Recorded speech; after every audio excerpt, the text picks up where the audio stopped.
What really happened with your host, Mike Rivero. You're listening to the Republic Broadcasting Network, where you'll find out what the Fukushima's going on. And aloha, America. Welcome to our show today. It's Friday, December 23rd, 2016. Tomorrow is Christmas Eve, and Sunday is Christmas Day. This is our last show before Christmas. And a reminder that we are taking a holiday at RBN on Monday, so it'll be a repeat show. We'll be back live on Tuesday. Claire will be joining us in our third hour today. The phone lines are open, 800-313-9443. Mike is in our control room, twiddling the dials, keeping us out of trouble, and ready to answer the phone when you call on in. And I imagine it's a light audience today. The numbers over at the website are down. People are already out there traveling, trying to get with family for Christmas. And if you are headed for the airports, you might want to be calling ahead or using your little smartphone travel app to make sure your flights are on time or that they're still going on. There are major disruptions going on. There's a heavy storm all over the coast of California, and Los Angeles International is just jammed up. They've had 600 delayed and canceled flights. The winds are so severe they can't get the planes in, and if they can't get the planes in, they can't send them on out. And so there's like huge numbers of people, thousands just hanging out at the airport, waiting to see if they can get an airplane, and they're expecting it to continue into tomorrow.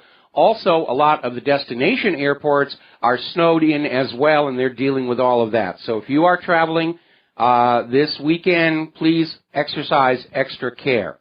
Now, for all of you concerned about John in Barbados, and I know there's a lot of you out there because I got a flood of email about it, I got an email from John's daughter, Selena, and basically the story is that John came down with a severe, very sudden lung infection. It built up a lot of fluid in his lungs, and due to the diminished lung capacity and lowered oxygen level in his blood, apparently he suffered a heart attack. This was all on Wednesday morning. He's in the hospital in a medically induced coma, and the doctors are not going to bring him out of the coma until his lungs have cleared up and his oxygen saturation levels increase.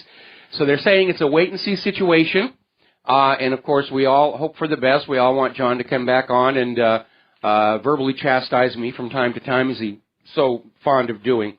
But that's the latest news we have on that. Okay, now then, watching our political circus, the Democrats, having run out of somebody to blame for Hillary's defeat, are starting to turn on each other now. They couldn't blame the Russians. They couldn't blame the deplorables. They couldn't blame the independent media. They're not willing to deal with the fact that Hillary herself and her long history of crimes and corruptions with her husband, Bill, was the problem. They won't go near that. So now they're actually turning on each other, pointing fingers at each other, and it got to the point where outgoing Senate Minority Leader Harry Reid just called all Democrats worthless because they weren't able to force Hillary Clinton onto the rest of us. Now then, Project Veritas is out with another video, and this is a good one. It turns out the rules in states are that during the vote count and during the recounts, there have to be judges there from both parties. There must be Republican judges and Democratic judges. And what this video reveals is that up in Chicago, there were Democrats going on in and claiming to be Republicans and getting those Republican judge jobs. So the reality was during the counting, there was nothing but Democrats in that room overseeing the counting. There were no real Republicans. They were all phonies. Apparently, there is no check of credentials. These Democrats could just walk on up and say, I'm a Republican, I want to be a judge. And they were in. And it's another strong indicator that fraud was going on.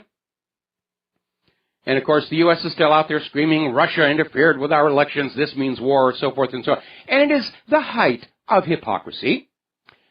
Because according to a database put together by political scientist Dov Levin of Carnegie Mellon University, the United States has interfered in foreign presidential elections 81 times from the end of World War II to 2000. We don't even have the last 16 years on the data yet. 81 times. And so it is the height of hypocrisy for the U.S. government to get on their high horse and say, Russia interfered with our elections, how dare they do that? And again, there's no actual evidence Russia had anything to do with it. They didn't hack the DNC emails. Julian Assange has confirmed it was an internal leak. The former ambassador to the UK has confirmed it's an internal leak. Everybody who's in a position to know is saying this was an internal leak, possibly coming from Seth Rich or one of those other Democrat insiders who died mysteriously in the last weeks of the campaign season here. Now, we're getting a report that politicians are starting to come forward, and they've got a petition that's signed, admittedly mostly by Republicans, but they got a few Democrats on there as well. And the petition is to Donald Trump demanding the continuance of all criminal investigation into Hillary Clinton's deals. And the petition is saying, point blank, politicians who have violated the law should be punished. And they're absolutely right. Nobody is supposed to be above the law. And we need to see this happen, not out of revenge, not out of vindictiveness, but to help rebuild our credibility around the world. Everybody knows what the Clintons were up to. The United States has to be seen to hold these people to account to start to win back the respect of other nations that was destroyed by the shameless behavior of the liberals this last election year. And we need to hold these people to account and send them to prison to send a message to young aspiring politicians, this kind of behavior will not be tolerated. Because if we treat politicians like Wall Street, no matter what they do, they get off scot-free, then they're going to keep on doing what they're doing. Fraud, rigging, who knows what all else. It is very important to the nation that the Clintons be investigated and prosecuted for their crimes. Now, interestingly enough, there was a story that came on out of the Daily Mail in Great Britain reassuring us all that all is well with Hillary Clinton and Huma Abedin, and they apparently had a 5-hour meeting at Hillary's New York office, and they got a photo of them coming out together, and Hillary looked really, really bad. The question I have is, what were they talking about for 5 whole hours?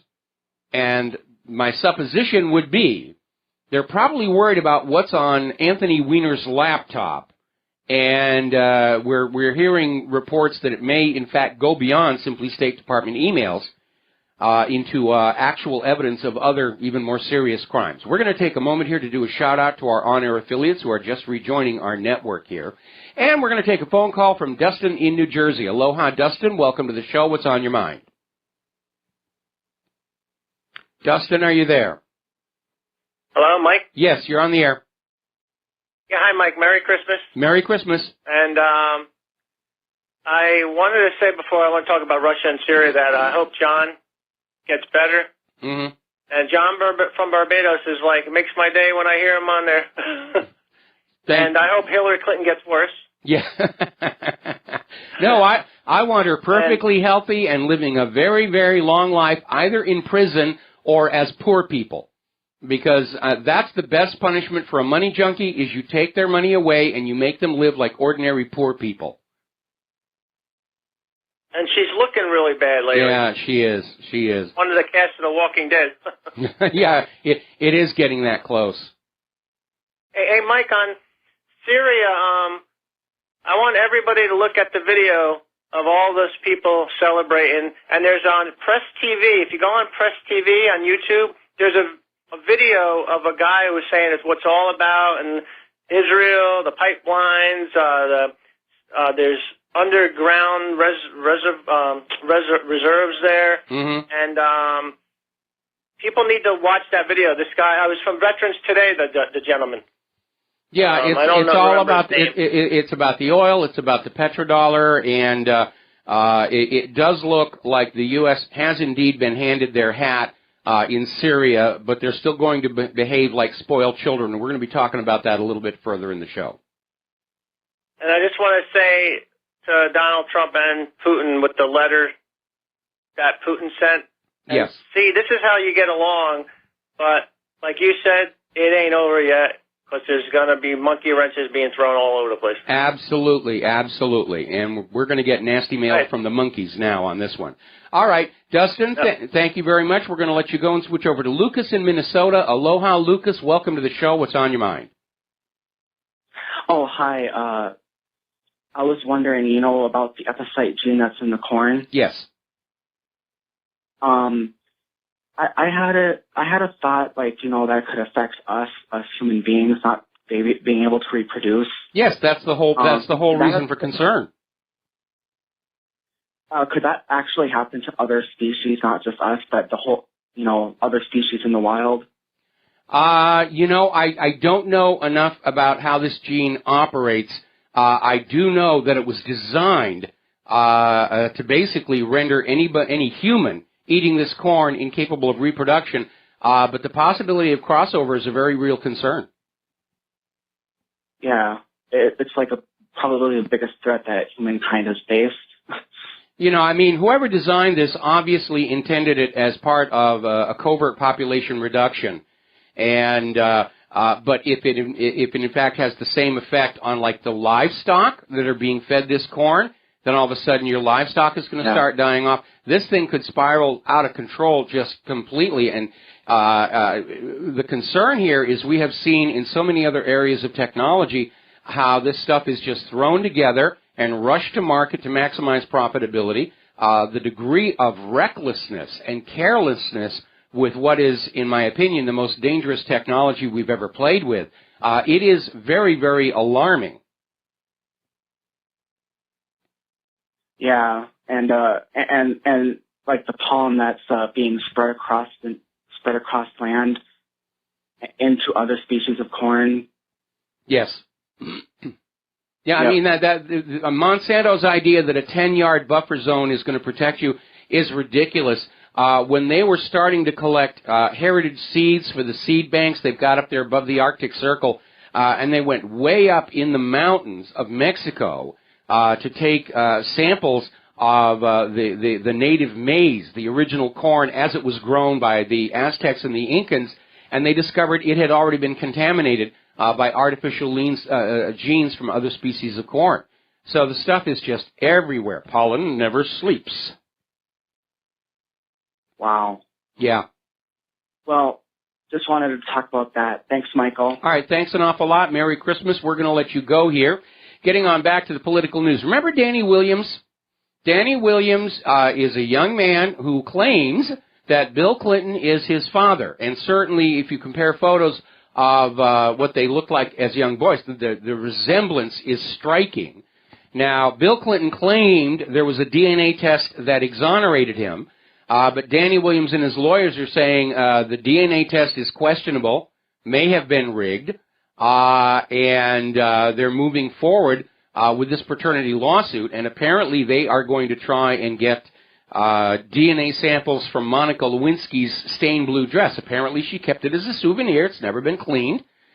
So that may be coming back to haunt Bill Clinton as well. Now then, the liberal whiners and crybabies are still out there, and I wish these people would step back, take a deep breath, and look in a mirror at the image they're projecting out to the world, how the rest of the world is going to see them behaving, see them when they behave like this.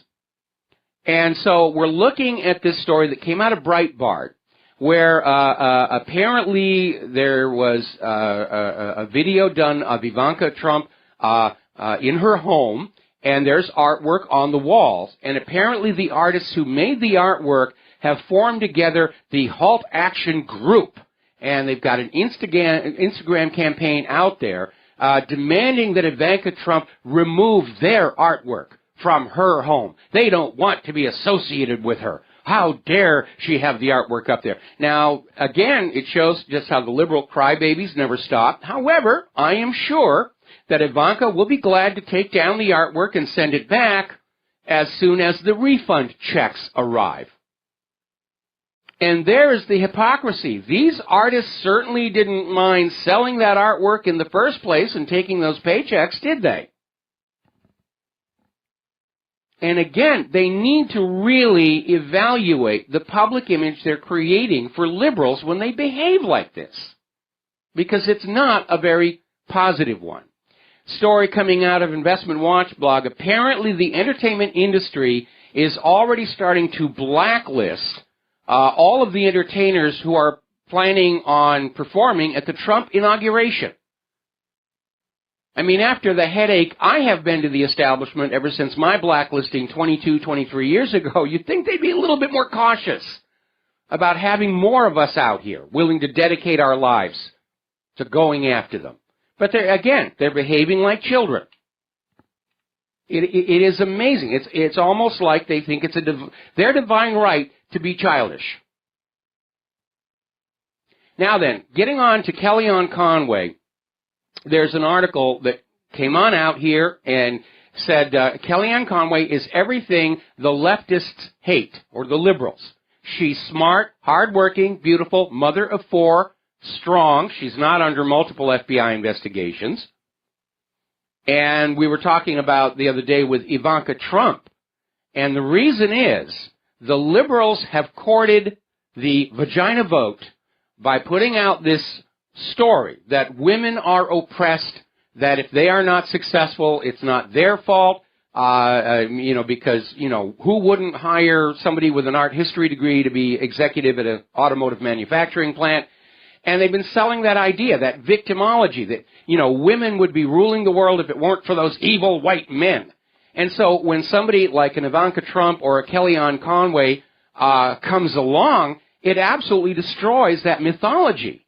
And that's why the liberals for all this talk about wanting to empower women and improve women, they don't actually want to see any women in positions of success because it undermines their mythology on which their entire political system is built. Same thing with courting the black vote. Oh, you're all oppressed. You're all being held down by Whitey and all the rest of that stuff. And when you see black people who are successful by their own hard work and smarts, not through quota systems, not through affirmative action, they don't like that. It undermines that myth that they're using to get support and to get votes here. Now, former Speaker of the House, Newt Gingrich, is saying something that I think most of us can agree with here. The left-wingers are living in a delusional world. And again, that is an aspect of Hillary Clinton having organized her campaign and her support as a personality cult. They all worshipped her. They all believed. They're all caught up in this idea that anything they do is for the betterment of planet Earth and humankind, and therefore anything they do is perfectly acceptable behavior. And they are very much delusional if they thought that staging riots against Trump in the cities that voted for Hillary was going to change anything. Now, getting on over to that horrible tragedy in Berlin, which is having repercussions all over. The Berlin Christmas market, I understand, is now reopened with concrete barriers and heavy security, added security at the Christmas fairs all over the rest of Europe, which I think is going to put a chill on the festive spirit. We certainly didn't have people with guns around that one that I experienced in Munich. But apparently they finally caught up with Anis Amri, this Tunisian gentleman who is believed to be behind the Christmas market in Berlin because he left his permit in the car. No, wait, he didn't leave his permit. We found his fingerprints. Trust us on us. We wouldn't lie to you. We're the government. But he's been killed in a shootout in Milan, Italy. And that's very convenient for whoever was really behind all of this, because now the lines of evidence have been totally severed. That just feels so false flag to me, and we may see more of it. There's been an attempted hijacking earlier today. The globalists, the warmongers, maybe getting ready to do something or many somethings on Christmas Day to try and whip us up back into a war fever. That's going to work, and they're going to hurt and kill a lot of people in the process. Got to take a break for commercials. We'll be back with a phone call after these few words. And aloha, America. Welcome back to the show here. And we're going to go to the phones. Bob in Las Vegas. Aloha. Welcome to the show. What's on your mind? Mike, I wanted to wish you and Claire a very Merry Christmas. Well, Melikalikimaka to you as well. Thank you, and I hope you don't have any work to do during the break on Claire's harps. Hope you can relax. Well, the harp is pretty much done, but of course there are two church services tomorrow evening that I'm a roadie for, as well as having been drafted as a baritone. So. Yeah. Oh, if you had noticed, Trump recently announced, I think his name is Sean Spicer, as his press secretary. Okay. Yeah. In an ideal world, you would have that job. Now, that would be entertaining to see you go head-to-head with these corporate prostitutes and correspondents on a daily basis. Well, it would be fun to imagine, but I'm sure Donald Trump understands that I would be the worst possible press secretary because the first time he told me to lie to the press, I would quit. Yeah, well, if you did have that job, that would be a reason to watch C-SPAN. I still want the head of NASA. I want to be head of NASA. Yeah, absolutely. And did you hear about the U.S.'s involvement? It seems like they're looking into the National Front Party's $30 million loan from a Russian bank. Like, what is it the business of the U.S. on this matter? Well, unfortunately, over the last couple of decades, even longer than that, the U.S. has taken the attitude that they are the world's policemen and peacekeepers, because after the collapse of the Soviet Union, we were the only remaining superpower. Therefore, by default, we were supposed to oversee the world. It's actually a thin cover for the U.S. imperial agenda of controlling all other countries, bringing them in as puppet-ruled provinces to support the empire. And over the time, they've developed this little bit of arrogance and kind of an automatic response that anything that happens in any country, anywhere on planet Earth, is the business of the United States government. Right. That I agree with, and it seems like perhaps they're worried as well that Le Pen will win the presidency. A lot of people, the New World Order people, are definitely afraid of that because it's signaling that this European Union is coming apart. They've got the Brexit. Theresa May has now said Parliament will not have a vote, that Brexit will occur based solely on the vote of the British people. We're seeing Italy's banks are in trouble. Spain's banks are in trouble. The whole experiment is falling apart. And a big reason for that, there's two actual reasons. The first one is the European Union was built with a built-in self-destruct mechanism called that European Central Bank, which is why all those European nations are hideously in debt that they cannot pay, because that's the end result of what happens when your nation is enslaved to a private central bank that issues all the public currency as a loan at interest. The second issue was this rush to try and blur the ethnic identity of the Europeans by flooding it with all of these refugees, and that's been a horrible flashback on that as well. So I think the EU is probably not going to survive this next year, and certainly Donald Trump is not on board with the globalists. The backlash to the New World Order is a rise of very strong nationalistic fever in countries around the world, and it's rather amazing to continue to see the corporate media and all of these New World Order people out there talking like a desire for the best for your own country is somehow a wrong thing or a bad thing or it's a dirty word now. And I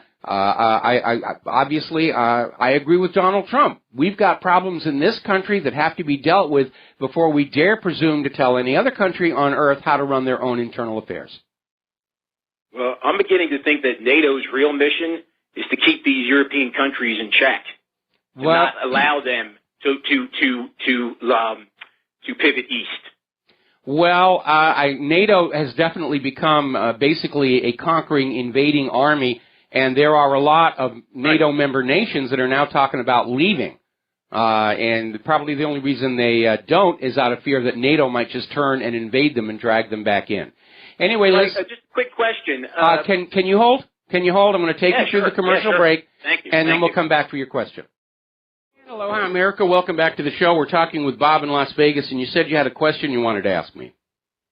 Yeah, Mike, for the life of me, I cannot understand these millennials, most of them they support Hillary, the Democrats, or Bernie.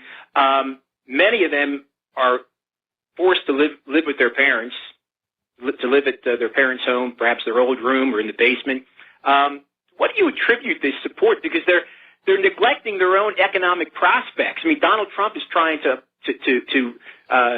improve the economy, improve their prospects. I mean, what do you attribute this to? The indoctrination of the schools, and that is so powerful it makes them ignore their own economic prospects? I mean, well, that's part of it.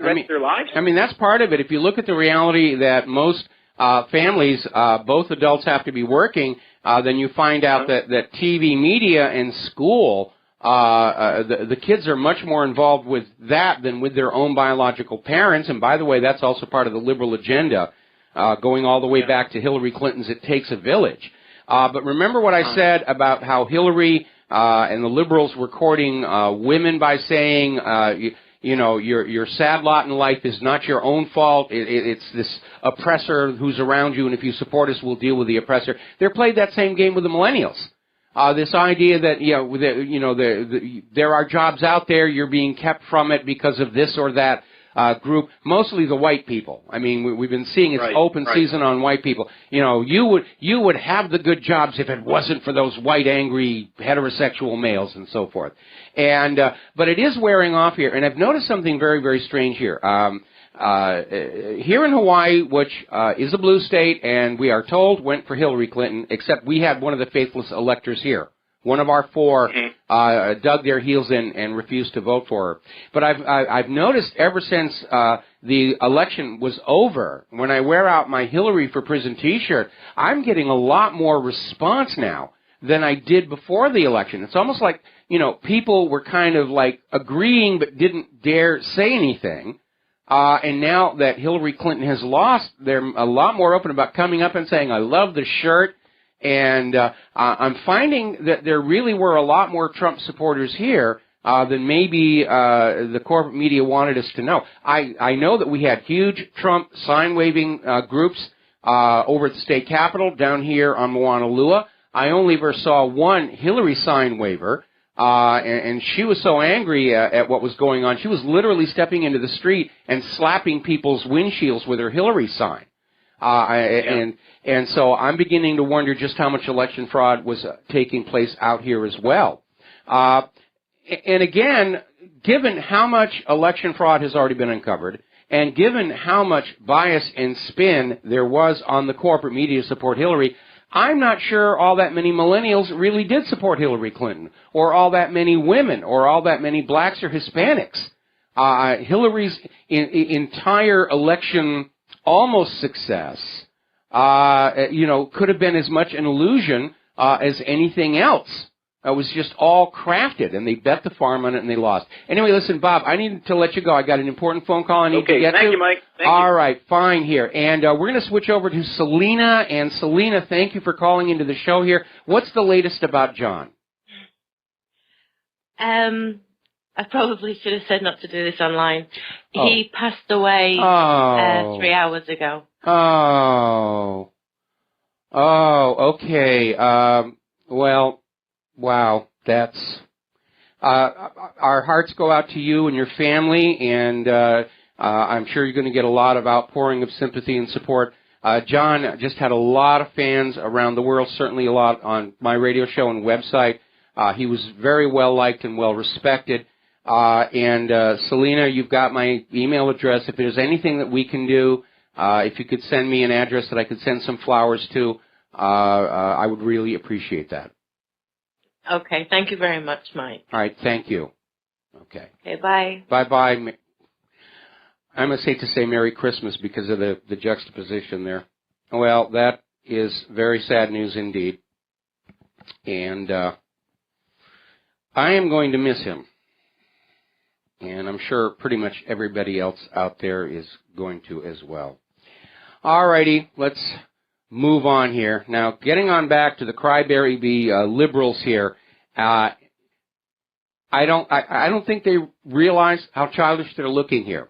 Politico is now reporting there's a Democratic concert promoter is putting together a huge We the People concert in Miami that is going to be filled with all these liberal Democrat celebrities at the exact same time as Donald Trump's inauguration to try and steal the spotlight from him, to upstage him.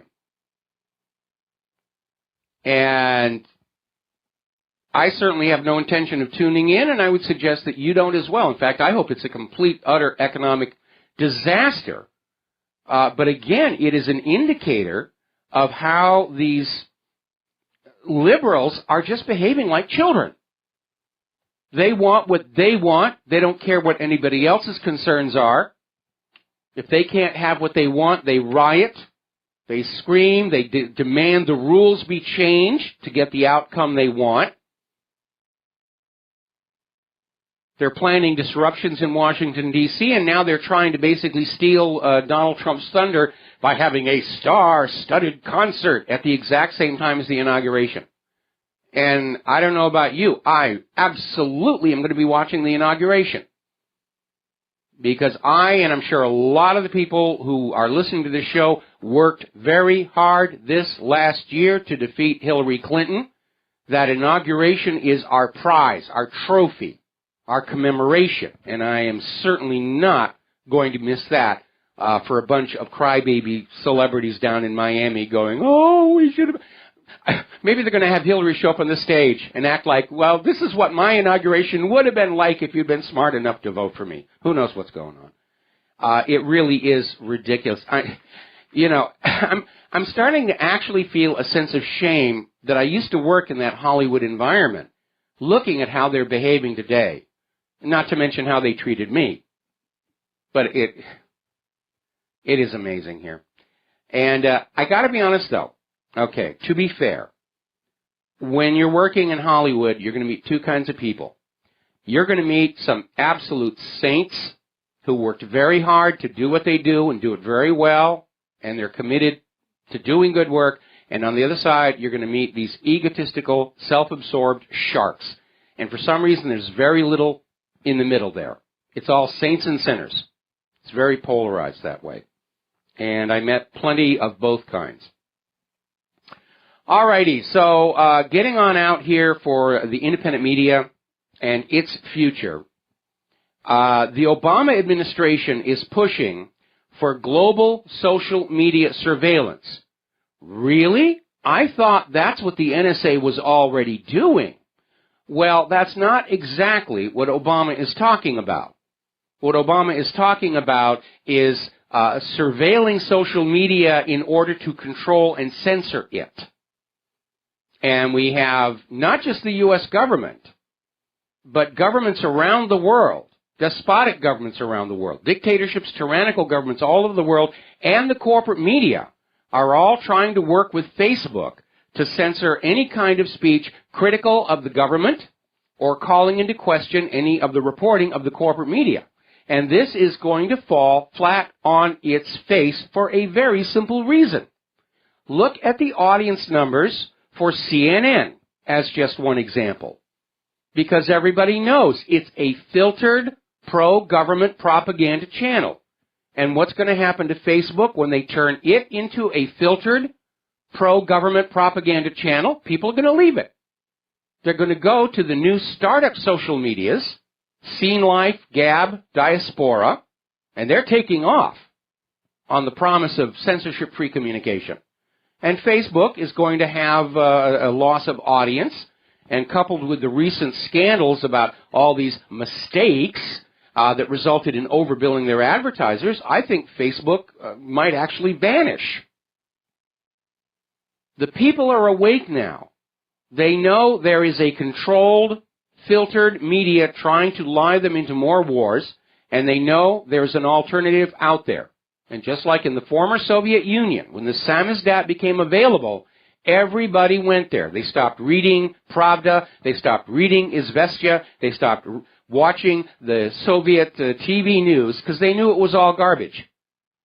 And they went where they thought they could find the facts about what was going on. The same thing is happening here, and they can't stop it. Now, Edward Snowden is out there saying that, yes, there is fake news, most of it coming from the government and the corporate media. And the solution is not censorship, but critical thinking. Same thing I was saying. Trust yourself to be smart enough to see through the lies.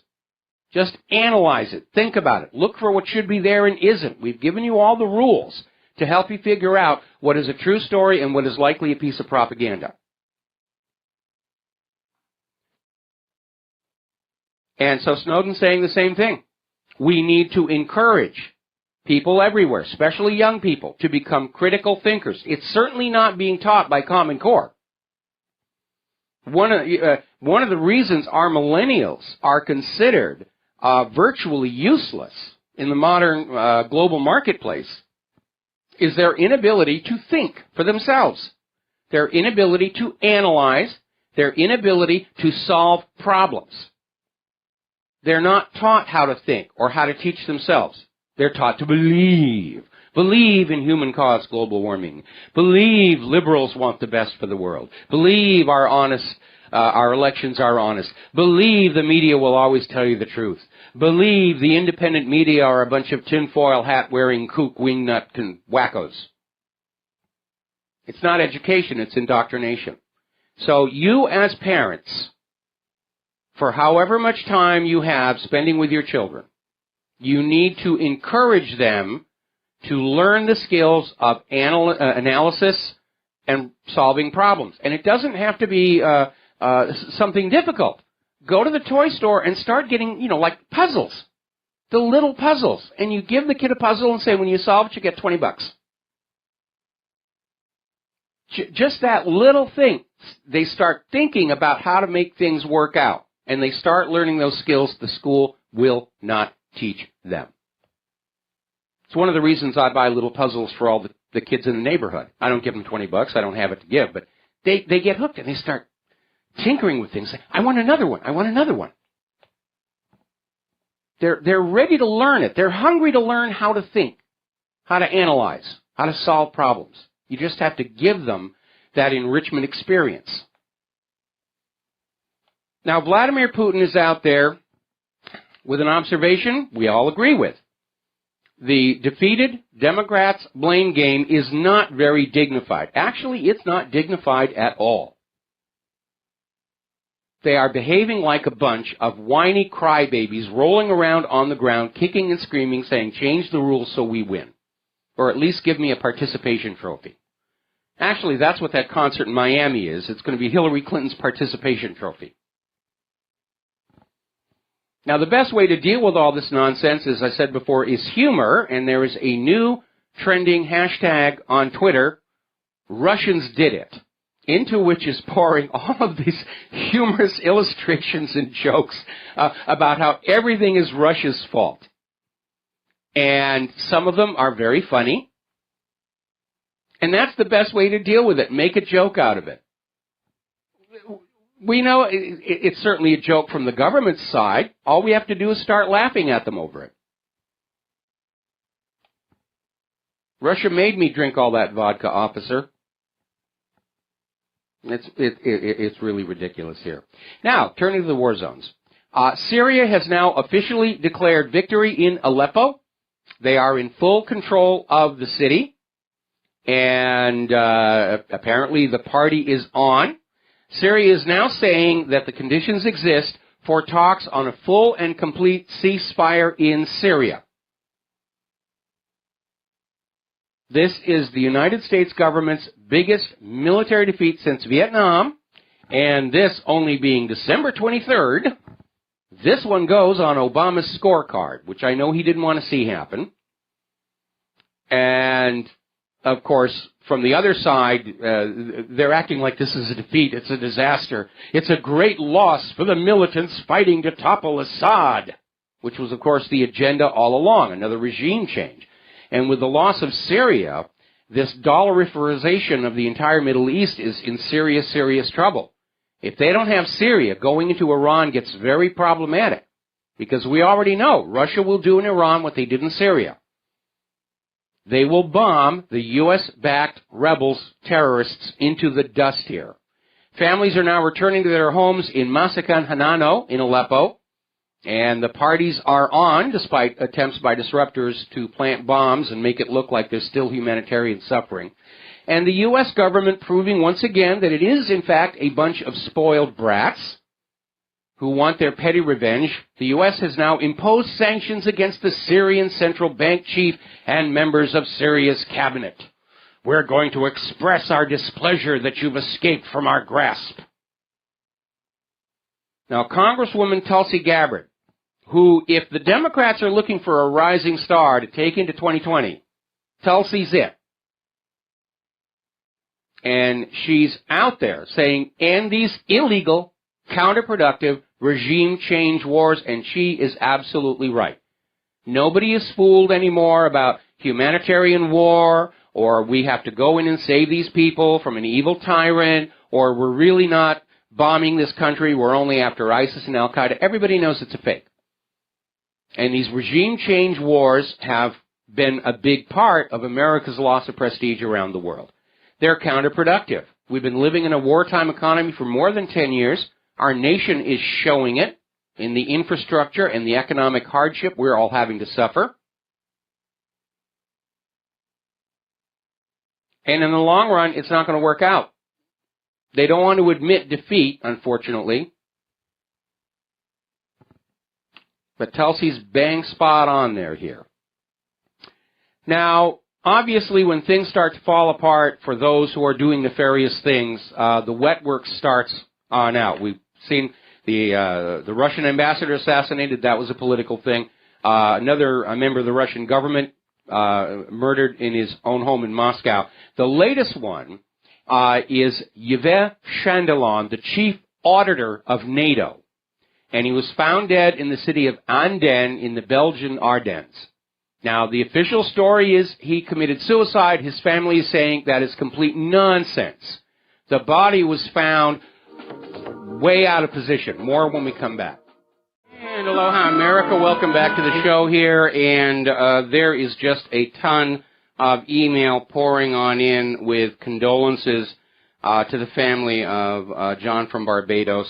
And if you're just now tuning in, we received word that he did pass away earlier today. So we're all going to miss him horribly. And but the emails are coming on in. So Selena, if you're still listening, I mean, there's a huge outpouring of sympathy and support, and deservedly so. All right. Now let's get on back to the story I was talking about before the break. Yves Chandelon was the chief auditor of NATO. He was found dead in the city of Andenne in the Belgian Ardennes region.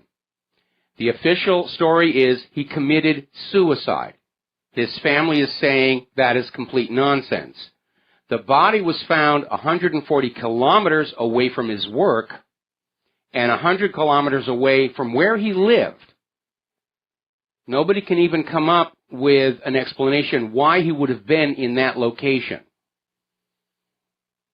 Now, Chandelon had 3 registered weapons that he owned, but the gun found near the body was unregistered and untraceable. And Chandelon was dealing in particular with issues on countering funding of terrorism. And apparently he had told friends and family that he was receiving very strange phone calls shortly before his death. So Chandelon appears to have discovered a terrorism funding pipeline that impinged on somebody's agenda, possibly a nation state here.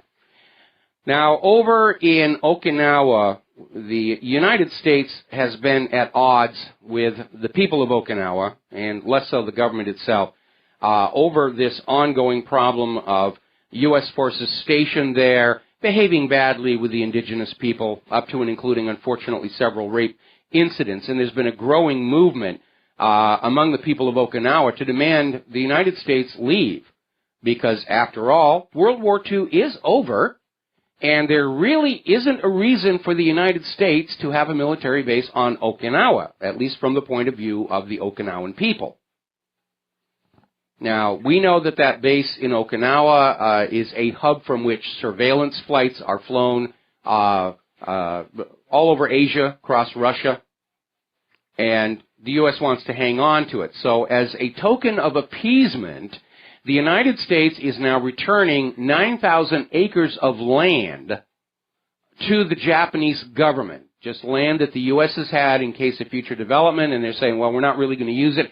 Here's your 9,000 acres, which is a big chunk of land, but I don't think it's really going to assuage the Okinawan people, who basically want Okinawa back under total Okinawan control. And I think we're going to see this around the world. The United States has over 700 foreign military bases in countries that really do not want them there.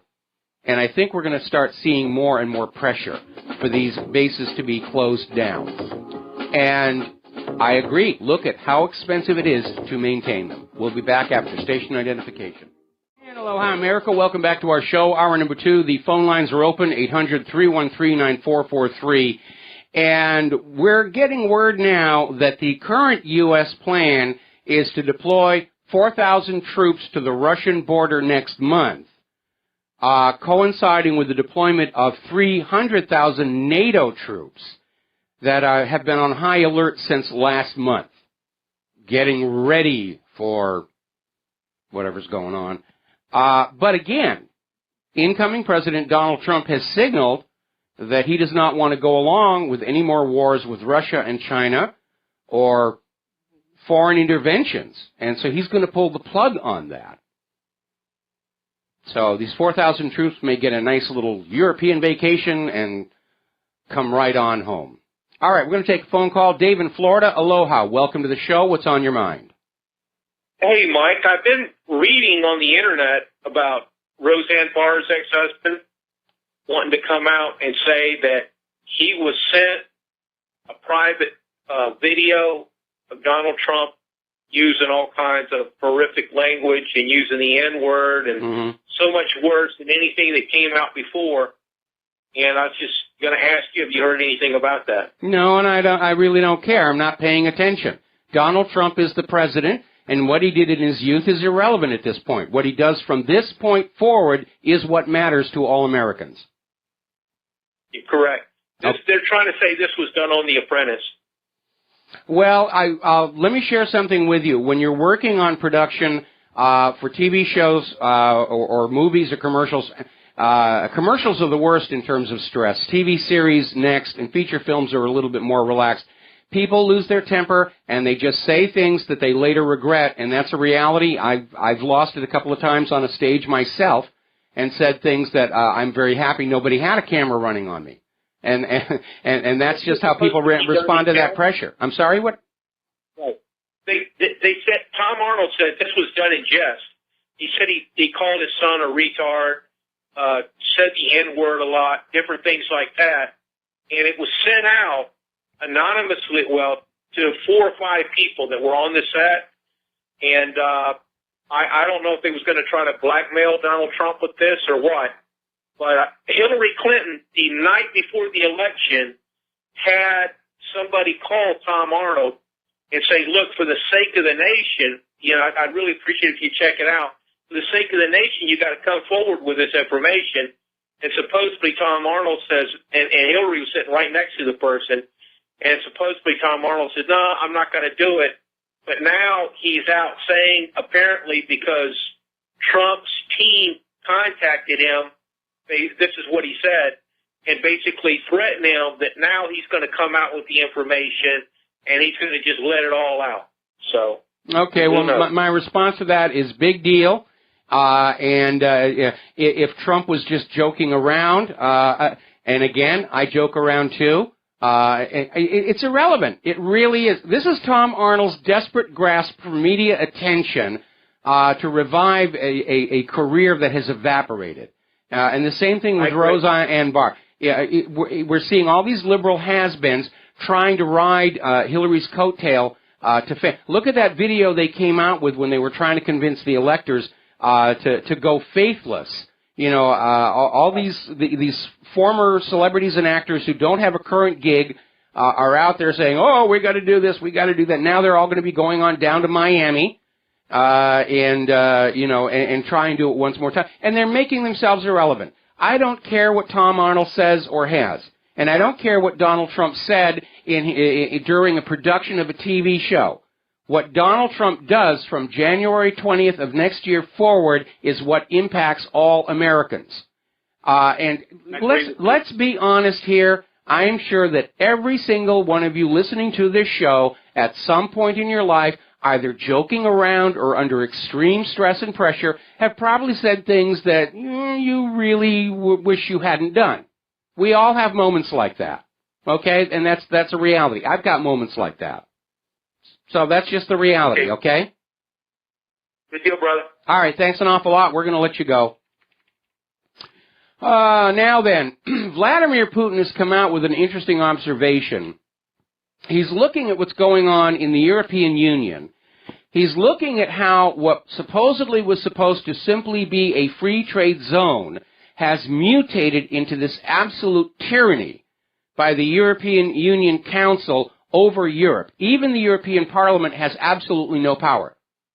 They can debate, they can recommend, but the laws are created by that unelected, unaccountable European Union Commission. And Putin is basically saying that because of this, the European Union has become a worse dictatorship than the Soviet Union was. The European Union Commission is the new Politburo. And we know that life under the Soviet Union was very miserable for the Soviet citizens, and we are seeing with our own eyes how life under the European Union Commission has been terrible for ordinary Europeans between the crushing economic predations of the European Central Bank and this refugee nonsense. Europe is under attack by the European Union Commission. The economy is under attack, their culture is under attack, their ethnic identity and heritage is under attack.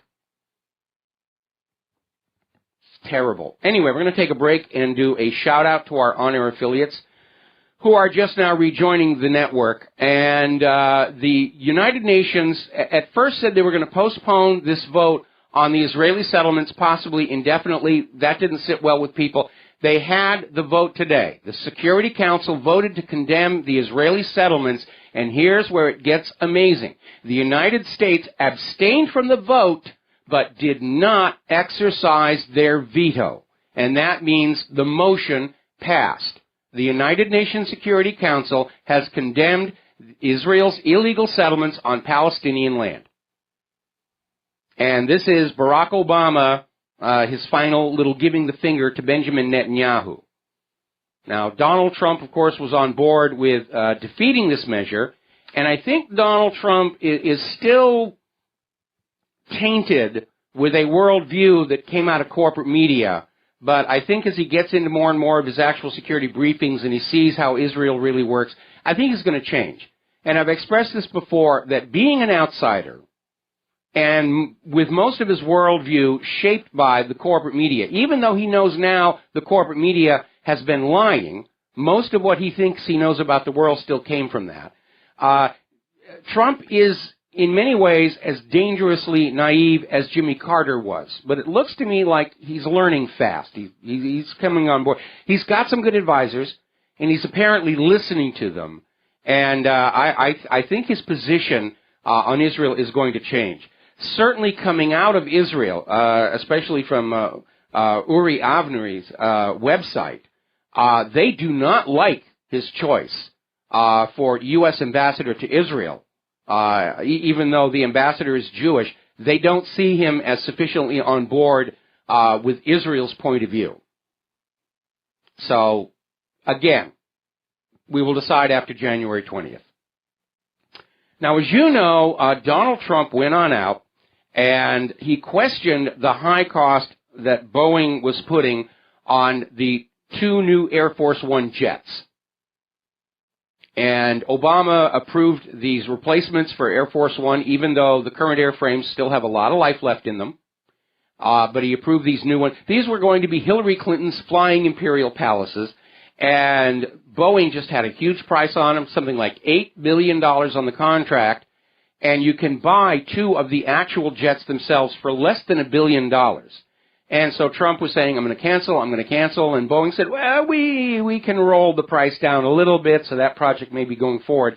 Donald Trump has now turned his sights on the F-35, saying it is hugely expensive, and from what anybody can see, it is a piece of junk. And he's saying that he may pull the plug on the F-35 and instead go for Boeing to upgrade the F-18 Super Hornet. Just do some upgrades on that and build some more of that because they've already got the jigs and the assembly lines set up to produce that. Frankly, I think Putin's probably going to call up Donald Trump and say, we'll sell you some T-50s. They fly much higher than the F-35, much faster, much farther, and they're less than half as much money. Okay. Now then, turning to the economic news. Deutsche Bank has settled with the U.S. Department of Justice.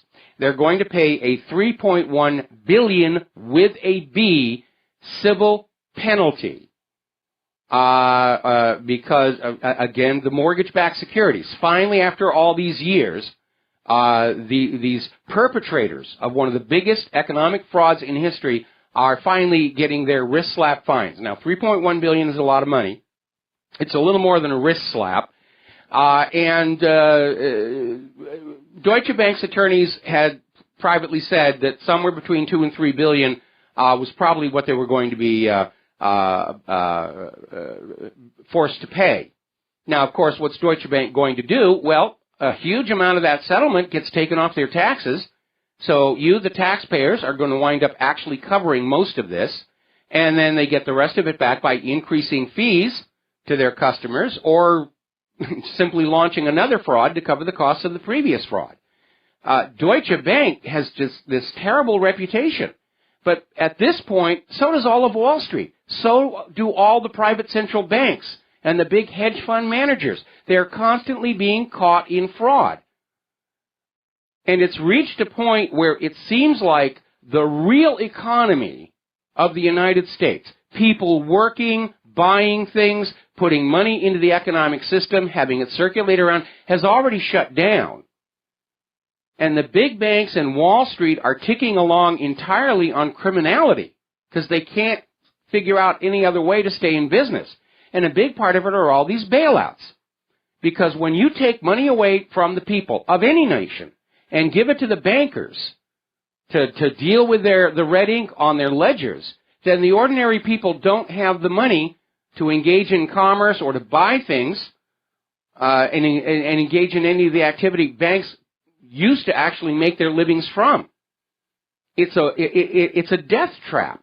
Once they go down that route, the system becomes locked up and paralyzed. Meantime, out here in the real world, the retail Mageddon, even in the middle of the holiday shopping season.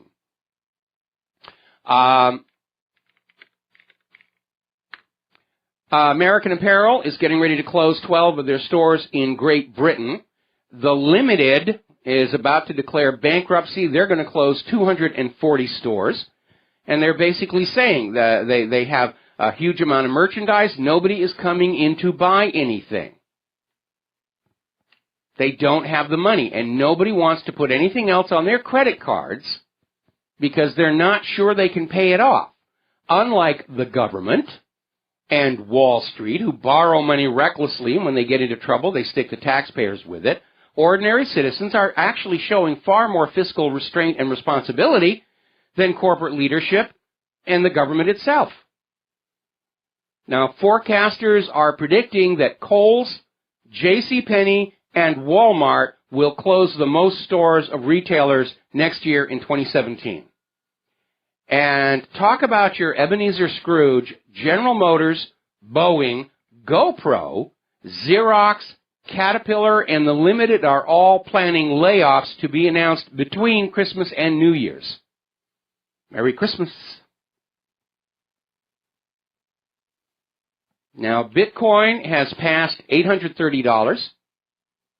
For those who got in early, that's going to be very good.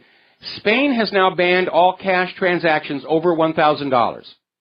If you're doing something that's over that, it must go through a bank, be recorded and reported.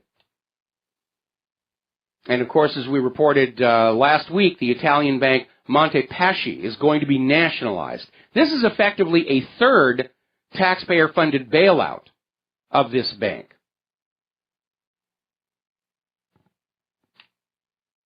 It's amazing. Basically, they're running Europe's financial system like somebody who's looking at their credit card bills, and they're all maxed out, and they're all past due, and all they can think of doing is getting another credit card and putting that balance on there.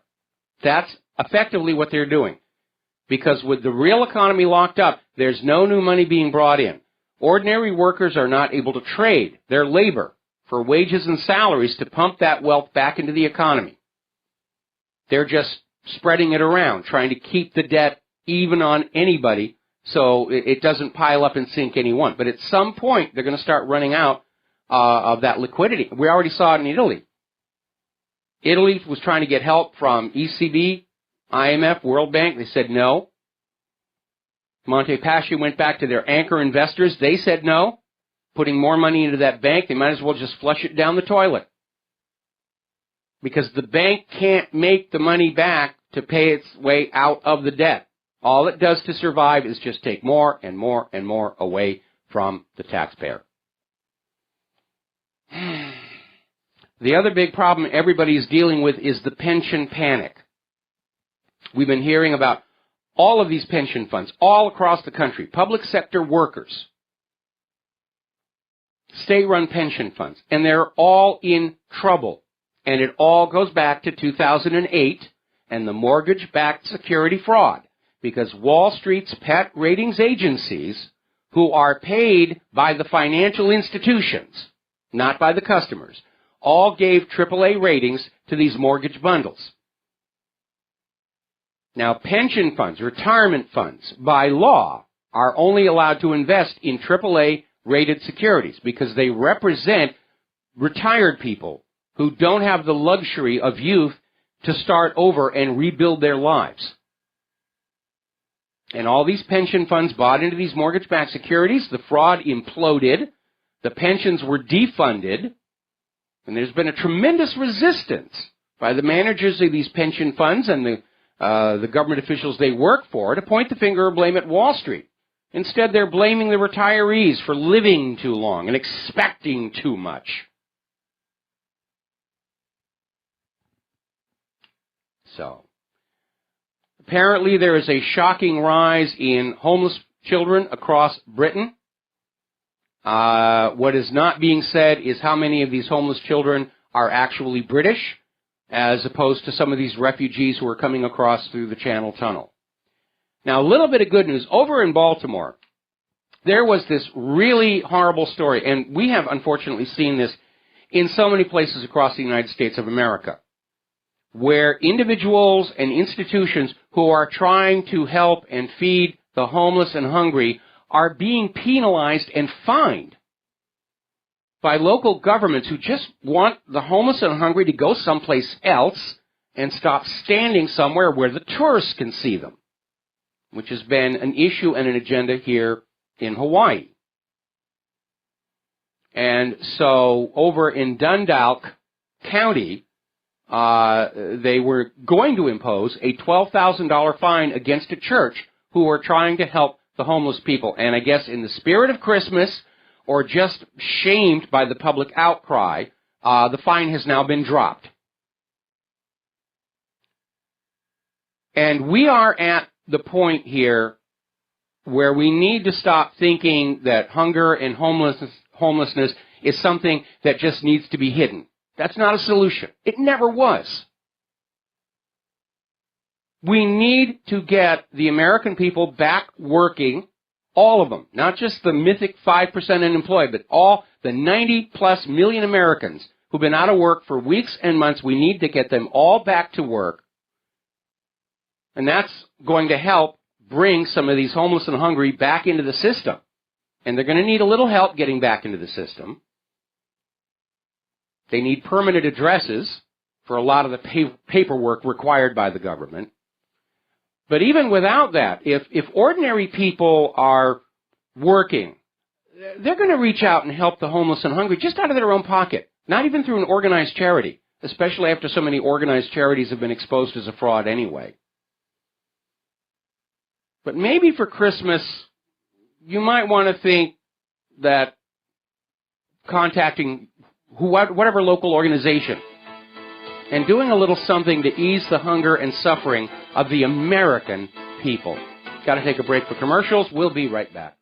And aloha, America. Welcome back to the show here. We're going to go back to the phones here. Mike in Brazil. Aloha. Welcome to the show. What's on your mind? Aloha, Mike.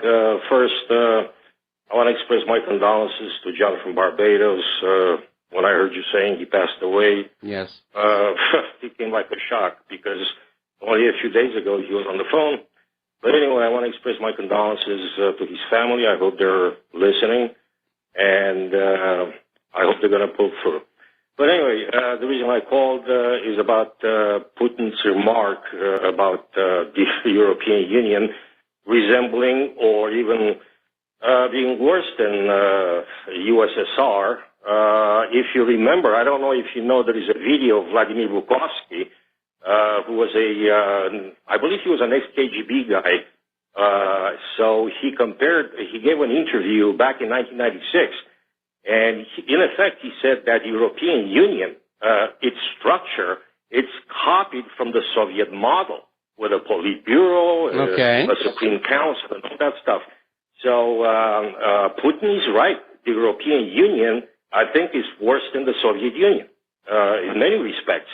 And I tell you one thing, when the EU will come apart, and it will, they will hang the politicians on lampposts because people are so angry. I'm getting emails from I have friends in Germany and in Holland, and they said the situation there is intolerable. People are afraid to get out of their houses, go about their daily routines because they're being constantly attacked by migrants.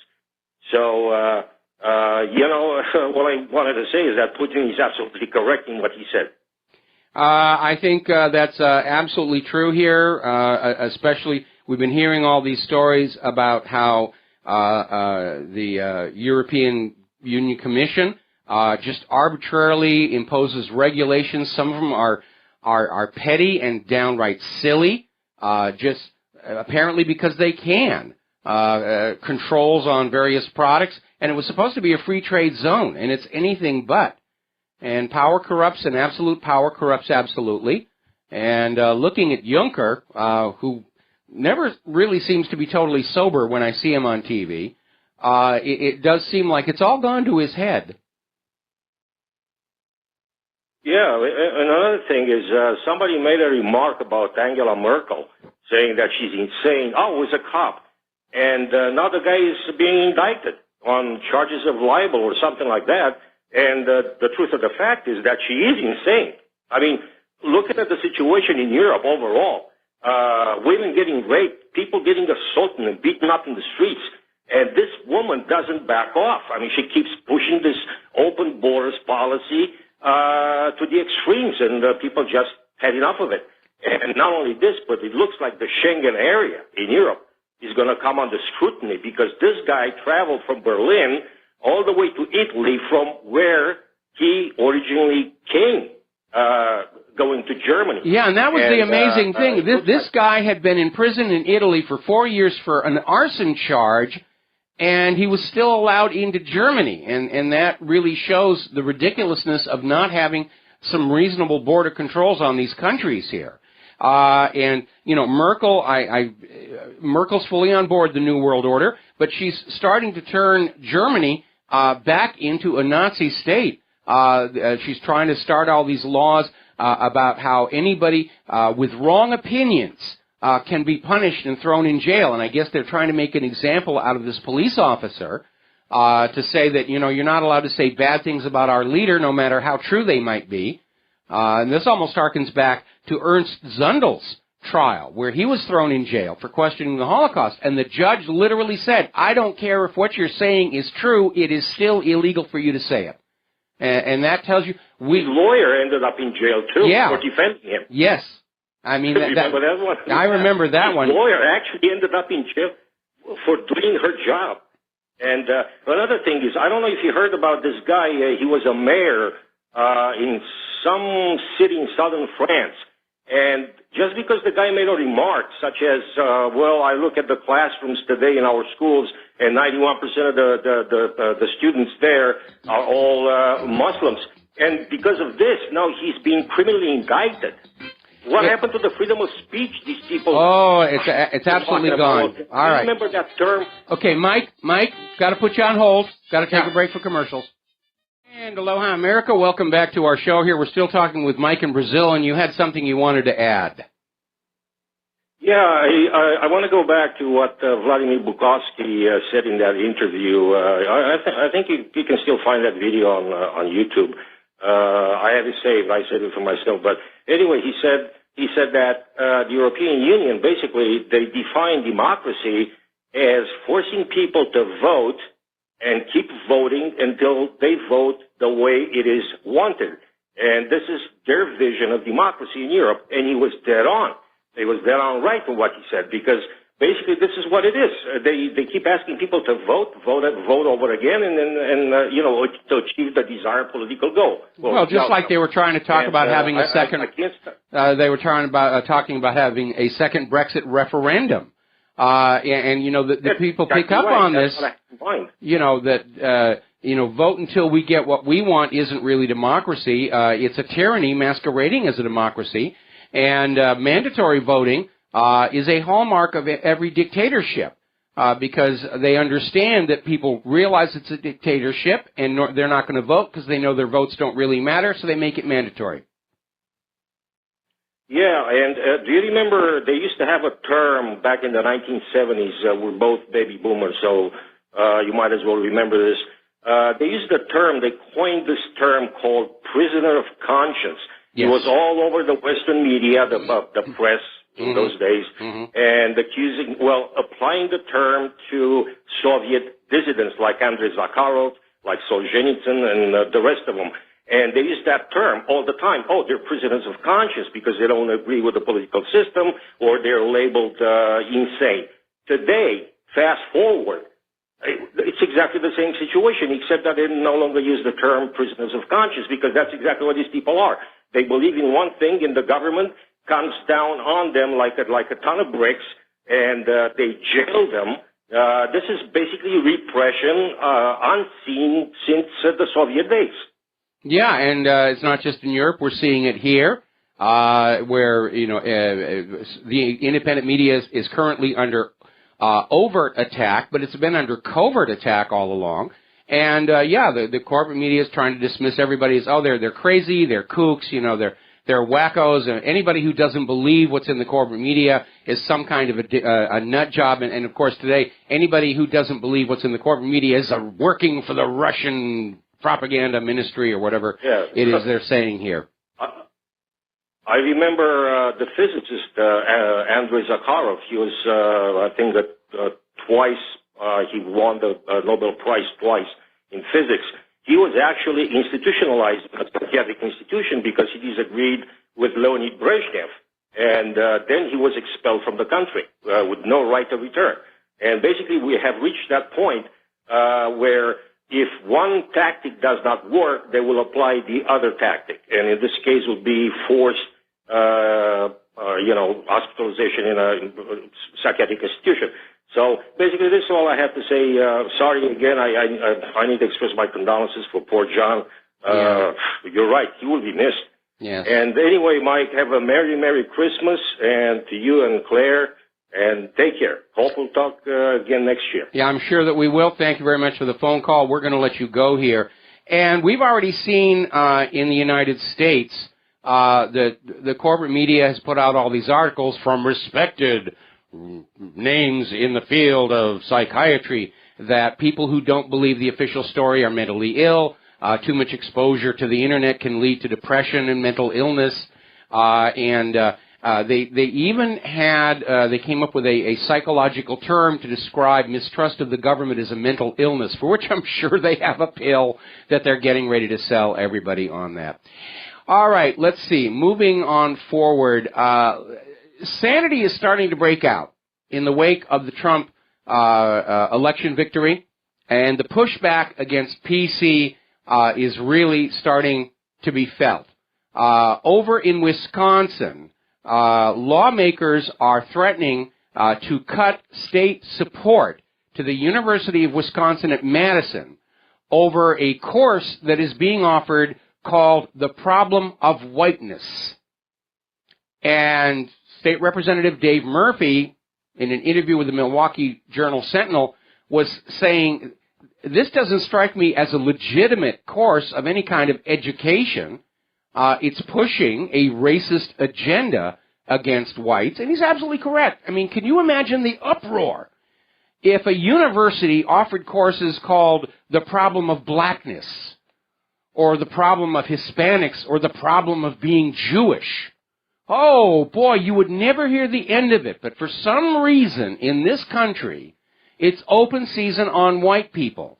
And again, if you go over to WikiLeaks and you look for the definition of black power, it's a movement to get black people to take pride in their heritage and recognize their strength and their culture. If you go over and you look at brown power, oh, it's a movement to unite brown people and encourage them to take pride in their heritage and culture. And then you look for the definition of white power and they say, oh, it's a bunch of racists, white supremacists, KKKers, and all the rest of that stuff. Racism is wrong in any direction. And you don't cure racism by being racist in reverse. It just doesn't work that way. If you're out there screaming that whites are automatically, as a class of people, somehow bad or destructive of society, then you are a racist. Period. End of discussion. Too bad if you're offended by what I just said. Go play with your Play-Doh or something in your safe space. Now, somebody has launched a new website, and you probably ought to visit it, and you probably ought to bookmark it.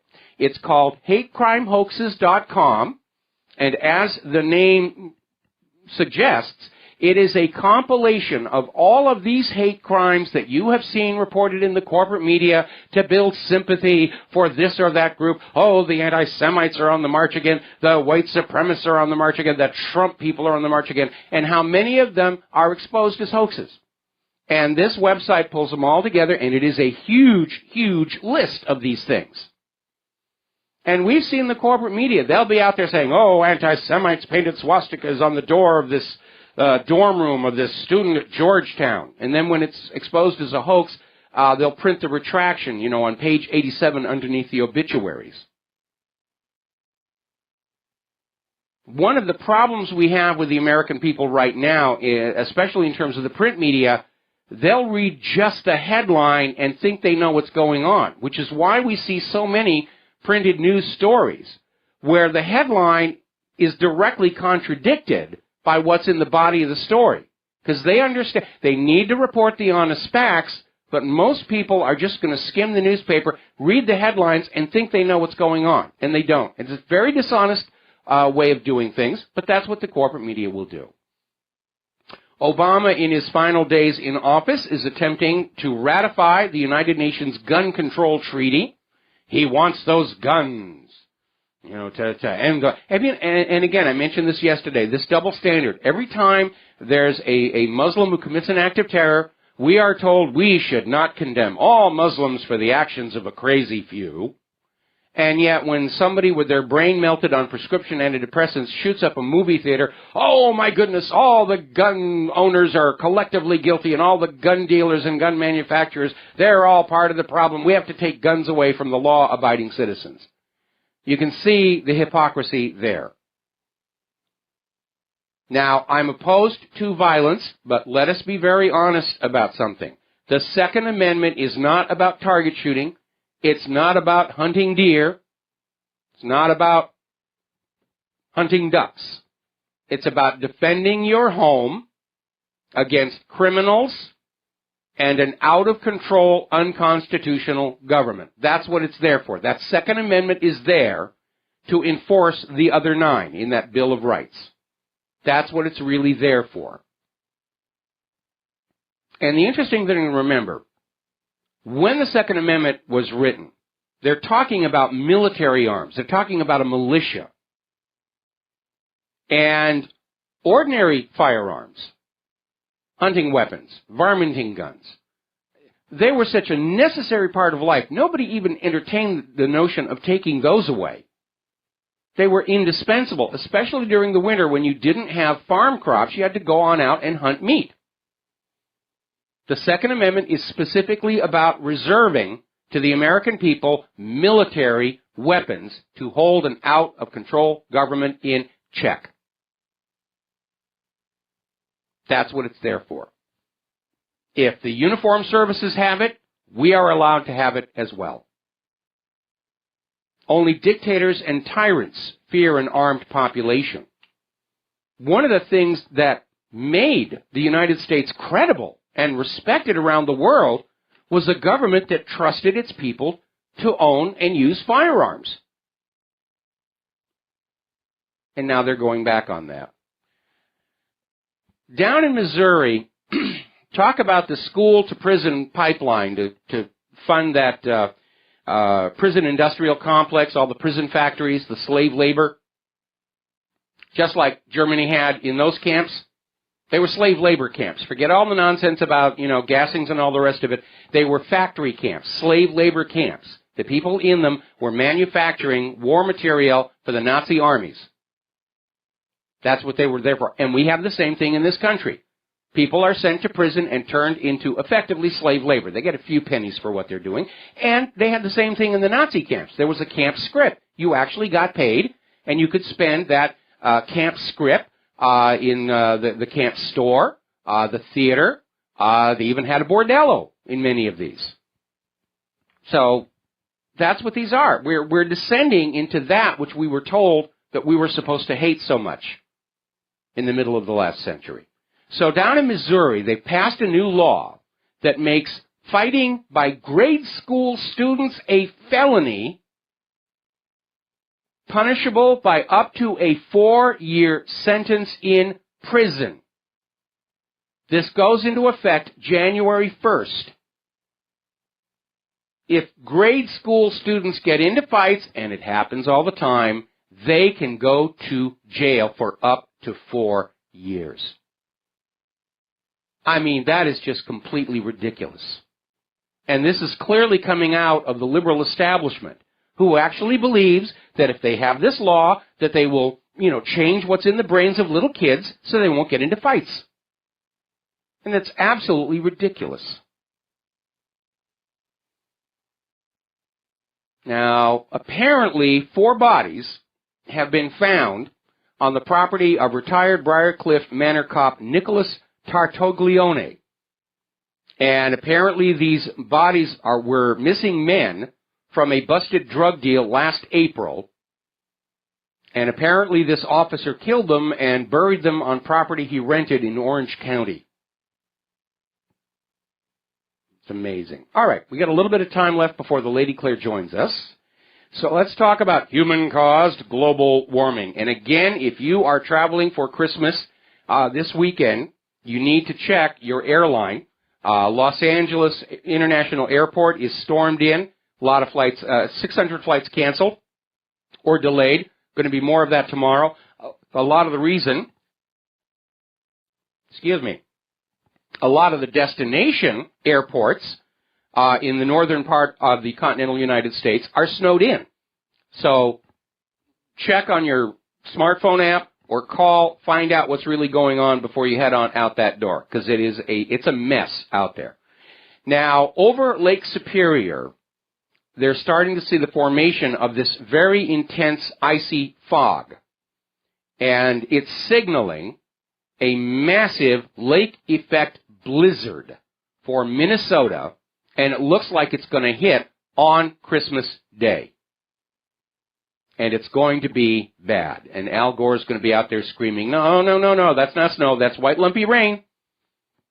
You will not see the snow. You will not see the ice. You will pay carbon taxes. Woo! It's ridiculous here. Up in Surgut in Siberia, the temperature has dropped to minus 62 degrees centigrade. It's a 10-year record low temperature. Now, thankfully, the people in this town, in Ugra, they're acclimated to the cold weather. So they're out there having fun, taking pictures and posting them on social media. But that is very extreme weather. But that is not stopping our corporate media, the real news, in this case, the Washington Post, reporting that the Arctic ice cap is melting and it's lost 57,000 square miles of ice have melted over the past 24 hours because you humans are using carbon without paying a tax on it. And they can say that knowing that very few of us have the means to actually go up to the Arctic and check for ourselves. It's the same nonsense Ramses pulled on the people of Egypt when he claimed victory in Kadesh. He knew they couldn't go up there and find out for themselves. So it's all over the temples that he built. You know, my victory in Kadesh. And it was all a big lie. Those Egyptian temples were the ancient Egyptian equivalent of CNN. That's where the government's lies are going to be found. Now, Michael Mann has filed a defamation lawsuit against some people in the media who said, basically the issue is that the Competitive Enterprise Institute policy analyst Rand Simberg described Michael Mann as the Jerry Sandusky of climate science. Now, Michael Mann, of course, is at the heart of the hockey stick fraud. He's been under investigation for misappropriation of research funds. This is not a squeaky clean guy. But I have to agree that that attack and that characterization did cross the line. Now, the court has ruled the defamation lawsuit can proceed. Obviously, Rand Simberg was claiming that he's protected by the First Amendment to say that. But I think it's time to sound a warning to all of my fellow practitioners in the independent media. We are now a significant part of information in this society. And even though corporate media doesn't always play by the rules, we have to. You need to be aware of what legally constitutes slander, libel, or defamation, and you need to be careful, because corporate media and the government would love nothing better for Christmas than an excuse to sue us all out of existence. And so we have to be careful. We have to be more professional than the professional media. We're going to take a break for commercials. We'll be right back.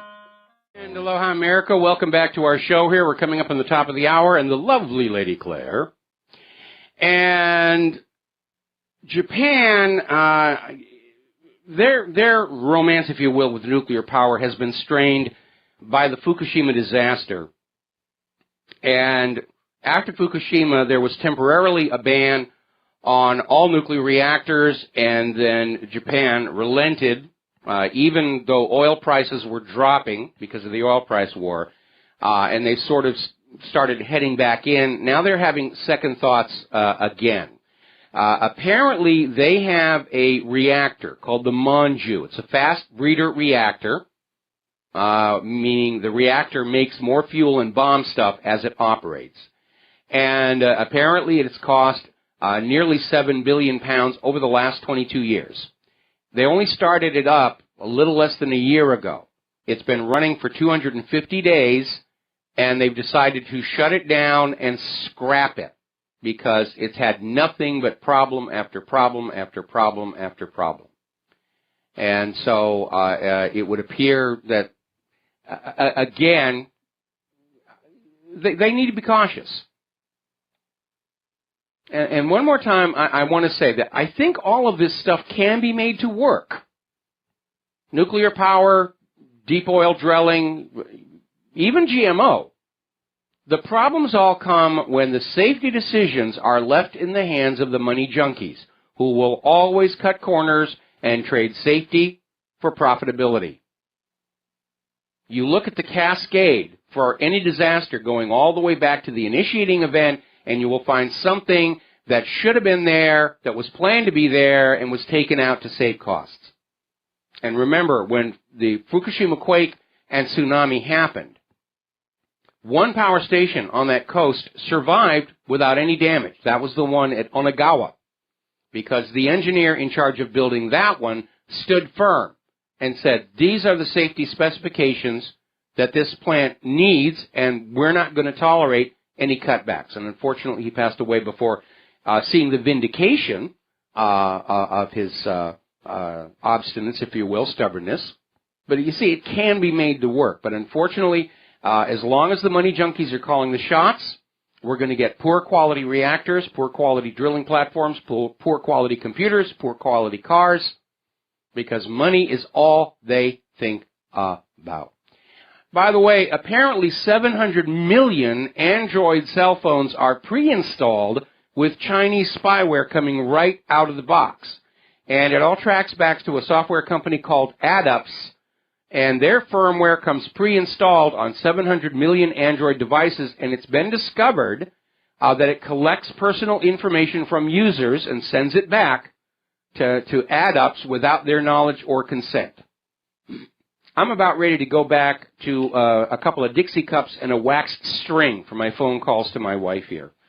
Now, Bernie Sanders is demanding now an investigation of big pharmaceutical companies who are making huge profits selling large amounts of highly addictive opioids to rural communities in West Virginia. We talked about this yesterday, where these pharmaceutical executives were arrested for encouraging doctors to get people hooked on these highly addictive synthetic opioids called fentanyls. Got to take a break for station identification. Back with the Lady Claire after these few words. And aloha, America. Welcome back to our show. And for those of you watching on BAM User TV, this gorgeous creature sitting behind me is the lovely Lady Claire, who is joining us in hour number 3 of this, our Christmas show. And what's the first thing you have to talk about? Well, it's not getting much traction here in the corporate media, but in Myanmar, apparently the army is seizing land owned by various small farmers to create an agro-business conglomerate of these various little plots. And there's one lady who's become kind of a figurehead. Her name is Mau Mau O, and she was listening to state ministers from Aung San Suu Kyi's months-old government, and they tried to convince her that farmers in her village should sign away ownership claims to the lands. These farmers say they were granted the right to cultivate in perpetuity, but was later seized by the military. This gal refused the deal, under which villagers would be allowed some work plots on a portion of the land the army says it doesn't need, and they sweet-talked her for an hour, and she just said no. And so what happened to her was that she was convicted of trespassing and sentenced to a year in jail. Now, I got to say, I had high hopes for Aung San Suu Kyi when she joined the military. But this, coupled with the terrible prosecution of Myanmar's Muslim community, the Rohingyas, I'm getting a bad feeling about this gal. I don't see her as being forceful enough to look at the military and get them to back down. And Mike, as you and I know, the late John F. Kennedy said, when peaceful revolution is impossible, violent revolution is inevitable. And unfortunately, I don't know if she's going to be able to prevent it. Well, that's always an issue that you have to pay attention to, and you have to be objective in evaluating, you know, if it goes to violence, what that eventual outcome is going to be. So there's unfortunately so much chaos in the world, and we know that it's not arising from ordinary people who are just, well, like these farmers. They're just trying to live their lives, grow some food, take care of their family. The chaos is all generated by the very rich and the very powerful, because out of that chaos they can grab more of the world. It's like they can't take the world as it is, so they're going to basically smash it on the ground and then pick up the pieces because there's nobody left to stop them from doing that.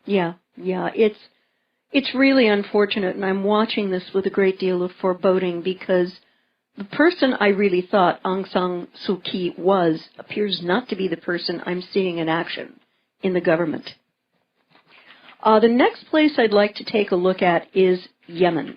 Okay. And as you know, since last spring after the Houthi rebels took over the country, and al-Hadi, who had been the president, kind of had to run out of Dodge real quickly. The Saudi government has been fighting not only the rebels, but they have been killing innocent civilians, children, women, the medically fragile. They've been blowing up schools. They've been blowing up hospitals, etc., etc. And now I think that there is a little bit of movement in both the United States and the UK and suddenly Canada to realize that weapons that have been sold to the Saudi government have been used for these horrific crimes. And I am very angry at President Obama for his consistent aiding and abetting these actions in Yemen. Mm-hmm. And when I posted this article today, and I said to my British brothers and sisters and my Canadian brothers and sisters, with whom I now share something more than a common ancestry, how does it make you feel to know that your government, just as is mine, is complicit in war crimes, guys? This needs a conversation, a very clear, focused conversation with all of our representatives to say, if you continue enabling this, you're not going to get my vote at all. And I'm going to be watching what you're doing on this issue. Well, I think one of the reasons they've had the push for crooked, riggable elections is so that they could go on out and commit war crimes and atrocities and plunder the people with impunity. And that's why, following Donald Trump's inauguration, I'm going to put a huge, huge focus on building popular support for a demand for an overhaul of that election system. And I'm pretty sure we're going to have a sympathetic ear from the White House because Donald Trump knows that the election fraud in this last election was all working against him, and he's going to be facing that same machine in 4 years' time unless that machine is taken out and replaced with something that's honest and accurate. So now's our opportunity to move on the honest elections, and once we have honest, verifiable elections, then we can, in fact, start to remove from power those whose allegiances are to a foreign government or who are serving the war agenda, who are willing to support torture and war crimes, all these members of Congress who helped create ISIS, and we can start voting them out. And so this is a wonderful opportunity to move forward. I'm going to take a second here to do a shout-out to our on-air affiliates who are rejoining us just now. We're in our third hour. The lovely Lady Claire is with us for what is effectively our Christmas show. And what is the next thing you want to talk about? Well, I'd like to go back to the Saudi policy of scorched earth in Yemen. Yes. And say that it reminds me of what was stated by the papal legate, Pierre de Castelnau, when he was involved in his church's persecution of the French Cathars at the siege of Languedoc. And upon hearing that women and children were also with the men who had taken refuge there, what the guy said was, kill them all, God will find his own. Now, I don't know quite how this translates in Arabic, but you catch my drift. Yeah, kill them all, let God sort them out there. And if memory serves me correctly, and first of all, he wasn't the author of that. Pope Innocent III started that idea, kill them all, let God sort them out. But that legate who killed all those people in southern France, 1/3 of the population of southern France during the war against the Cathars, he eventually became Saint Dominic. Yes. Yes, Domingo de Guzman. He became a saint because he killed off 1/3 of the population of southern France. Yeah. And you've got that coupled with the fact that the Saudis are blocking the ports, which is the only way to get food in, and you've got hundreds of thousands of children dying of starvation. And all of these are war crimes under international law. Yeah. And I wish someone at the International Criminal Court had the sand, I don't know if Saudi Arabia is a signatory to this organization, but had the sand to say, okay, we're calling you out for this. Yeah, we definitely need. Well, we need to call out all these countries who committed these war crimes. And as I was saying in the last hour, Tulsi Gabbard is out there saying it's time to stop these illegal wars. Yeah. And we do need some war crimes trials. Yeah. We need to take all these people, send them to The Hague, and put them on trial the way they did the Nazis at the end of World War II. Because it looks to me like this push toward World War III has stumbled badly. Mm-hmm. And when it is well and truly over, yeah, there are war criminals that need to be dealt with. By the way, I just got an email I need to share with you. Claire Mm-hmm. needs to write a how to diet book. She's really lost a lot of weight and looks fabulous. Good for her. I absolutely agree. You're turning into a hottie on me. Oh, thank you, Yes, sweetheart. well, That's very kind. We've both lost a lot of weight here, and now we're reshaping, and because we're turning into media stars, and we have to look good on camera, and for our product endorsements, whatever those may be. Yeah, well, Extendivite. Yes. I'd like to kind of bop over to Germany right now because there is something that has happened in the aftermath of this horrendous Christmas market shooting. Apparently, right-wing anti-immigrant offensive is escalating. Now, who benefits? Cui bono here. But apparently, people are turning against Angela Merkel just in droves, and in fact have said that there is blood on her hands from her immigration policy. There absolutely is, and Merkel, of course, has declared for next year's elections, and she's trying to do some maneuvers to make it look like she's dealing with the situation. She's called on German lawmakers to restrict immigration a little bit more, but the damage has already been done.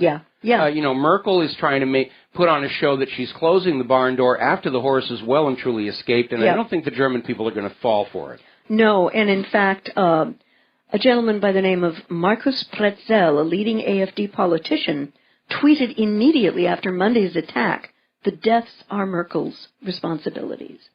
And on Wednesday evening, the AfD, which is just kind of to the right of Attila the Hun organization, created a vigil in front of the Chancellery, and at which far-right organizations such as Pegida, the Identities, and the National Democratic Party plan to take part.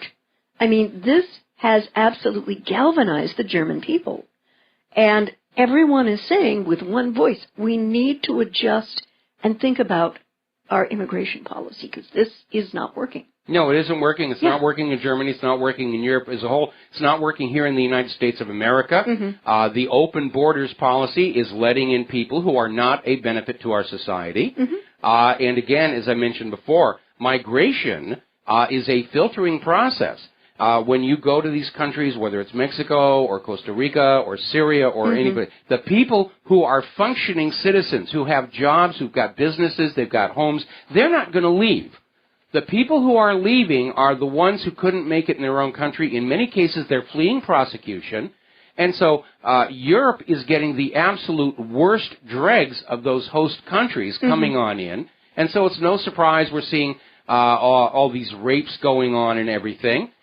In fact, apparently they just had another rape in Germany where a Pakistani raped a woman, and his excuse was, it's hard to get a girlfriend when you're a refugee.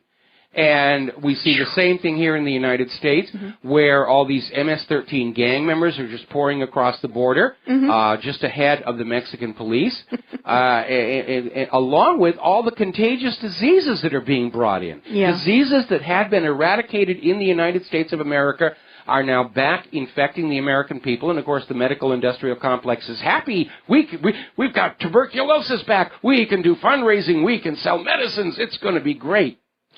Yeah, it's a problem, and these people are coming here without skills. They're coming here without language capabilities, and same thing in Europe. Right now, only 2.3% of the refugees that have gone into Germany have actually been able to find jobs. The rest of them don't have any skills that match the needs of the German economy and society. Yeah, and so what is going to happen to those people? Are they going to be on permanent welfare? How are they going to be educated to assimilate? Well, they are putting their children in the school, but as far as welfare, Germany's economy is already near collapse. Europe's economy as a whole cannot support a new welfare class made up of these refugees, and it's going to take them a while to learn the skills to have new jobs. I mean, how much demand are there for camel herders in Europe? Not a whole lot. Not a whole heck of a lot. I'm sure yeah. during Christmas nativity scene, there's probably a few opportunities out there, but and the other problem that no one wants to address, the big dark, ugly secret. Maybe some of these people came to Europe thinking that they could do manual labor. Manual labor is going to be completely outmoded very soon, or crunched down to the situation where very few people are necessary to get a product out the door from beginning to end. Well, just look at construction. Yeah. Manual labor in Europe means knowing how to drive heavy construction machinery. Mm-hmm. And that is a skill that these refugees have not had a chance to acquire in their home countries. Yeah.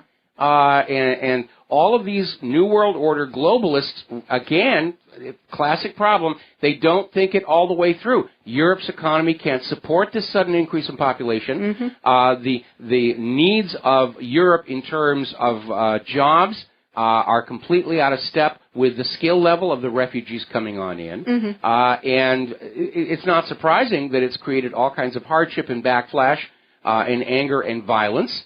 And again, the liberals behind the New World Order, they've blown it again.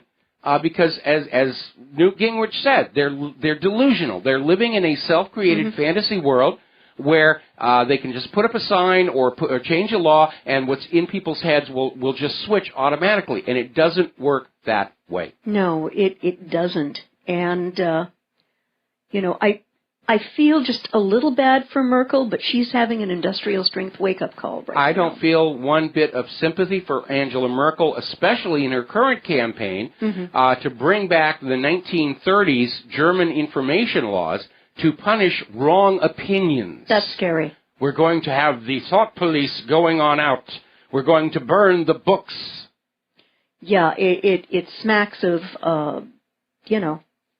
Sig Heil, Sig Heil, Sig Nazi Heil. oppression. Yeah, It it's really exactly does. what it is. It's exactly what it is.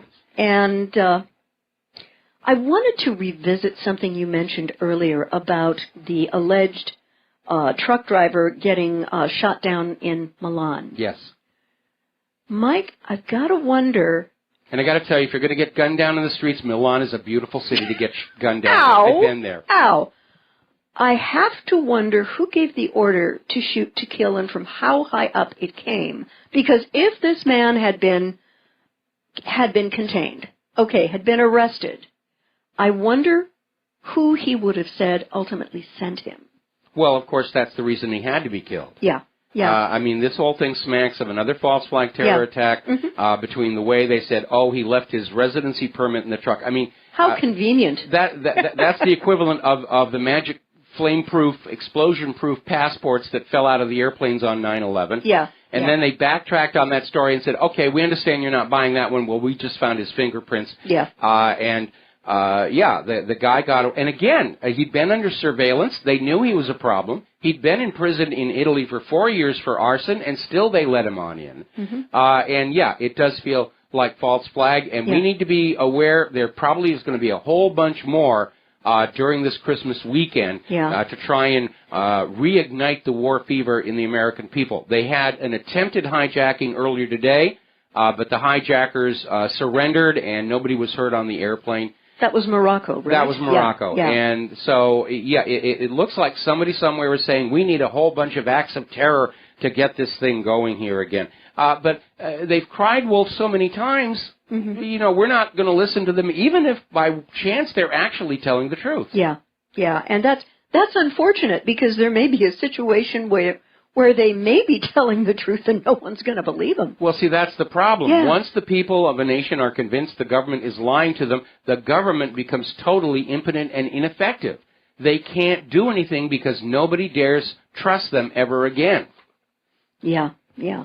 I would like to go over to an area about science and health. Oh, good. Pregnant women should avoid beauty products containing what is defined as a gender-bending chemical, BPS, because it can affect mothering instincts of all things. Bisphenol S was designed as a replacement for BPA after mounting concerns about the plastic compound's effects on human health. But scientists now believe that is also an endocrine disruptor, and even low doses of BPS have been found and documented to impair a mother's ability to adjust to a child's needs and behavior and affect the survival chances for her kids. And unfortunately, and I know this because I deal with it because I've got chemical sensitivities from here to eternity, the common compound can be found in deodorant, lipstick, and perfumes, so gals and the gentlemen who love them, when you go out to buy something, please check the label. If it has this stuff in it, don't get it. Well, part of the problem is, I believe, like BPH, it's used as a liner for containers, as well as being an actual ingredient. Yeah. I think at this point, a really effective rule that you should all follow when you're reading those ingredient labels, whether it's a cosmetic or food, if you can't pronounce it, don't put it in your mouth or on your body. Sounds good to me. And I think as a good rule of thumb, that's going to keep you out of trouble. Because we live in a country where the government is perfectly okay with all these toxic chemicals being put on your body and down your throat as long as it's making money and paying taxes. Yeah. We got to take a break for commercials. We'll be right back. And aloha, America. Welcome back to the show. And before we turn the microphone back over to the lovely Lady Claire, we are now hearing from Israel, from Benjamin Netanyahu's office, that the United Nations Security Council can take their resolution about the settlements and stick it where the sun don't shine, which I think is a little town outside of... yeah, right. Yeah. No, that's typical hubristic behavior on his part. At this point, I want to ask why the United Nations doesn't just kick Israel out, because Israel's membership in the United Nations is the only one that came with conditions. Yeah. And the first condition was a Palestinian right of return to their homes and villages that were emptied during Israel's land theft. And the second condition was if the Palestinians of their own free will chose not to return, that Israel would financially compensate them for the loss of their homes and property. Israel has complied with neither one of those conditions. And I think at some point, the United Nations really has to say, we're going to kick Israel out. They're not a real nation anymore. They're not behaving like a real nation. They're not complying with international law. Israel right now holds the all-time record for most United Nations resolutions passed against a single country. Yeah, I understand that. And, Michael, what is to be done if they will not accept the judgment of the UN? I mean, what can we do now? Because the Palestinians are living under some horrific, awful conditions. Well, the next step would be sanctions. Yeah. I mean, ultimately, the Security Council could send in peacekeepers. I don't think they'll go there. I think the U.S. will veto that. But the UN Security Council, I mean, now it's a genitalia measuring contest between the Security Council and Israel. Yep. I think the Security Council is going to react very forcefully to Netanyahu's braggadocio, just coming on out, basically saying, we're going to ignore you. You're not important. We're above the laws of man and nation. We're Israel. Yep. And I think the Security Council is probably going to say it's time for Israel to have a little dose of humble. Of course, maybe Netanyahu isn't thinking clearly. He's facing his own corruption investigation. But at some point, this arrogance and this presumption of superiority and unshakable sense of entitlement and supremacy has got to come to an end, because it's the cause of so much problems, not just for the Palestinians, but even for the world's Jewish people, who are catching the backlash from Israel's government's crimes. Now, Israel was, in theory, set up to be a homeland for the safety and security of the Jewish people, an independent homeland. Unfortunately, with Israel constantly siphoning money out of other countries, such as the United States, it hardly qualifies as independent. It's behaving as a parasite. The American taxpayer has been forced to give Israel more than 10 times the entire cost of the Apollo moon program, for which we have not come up with a giant leap for mankind or even a new version of Velcro.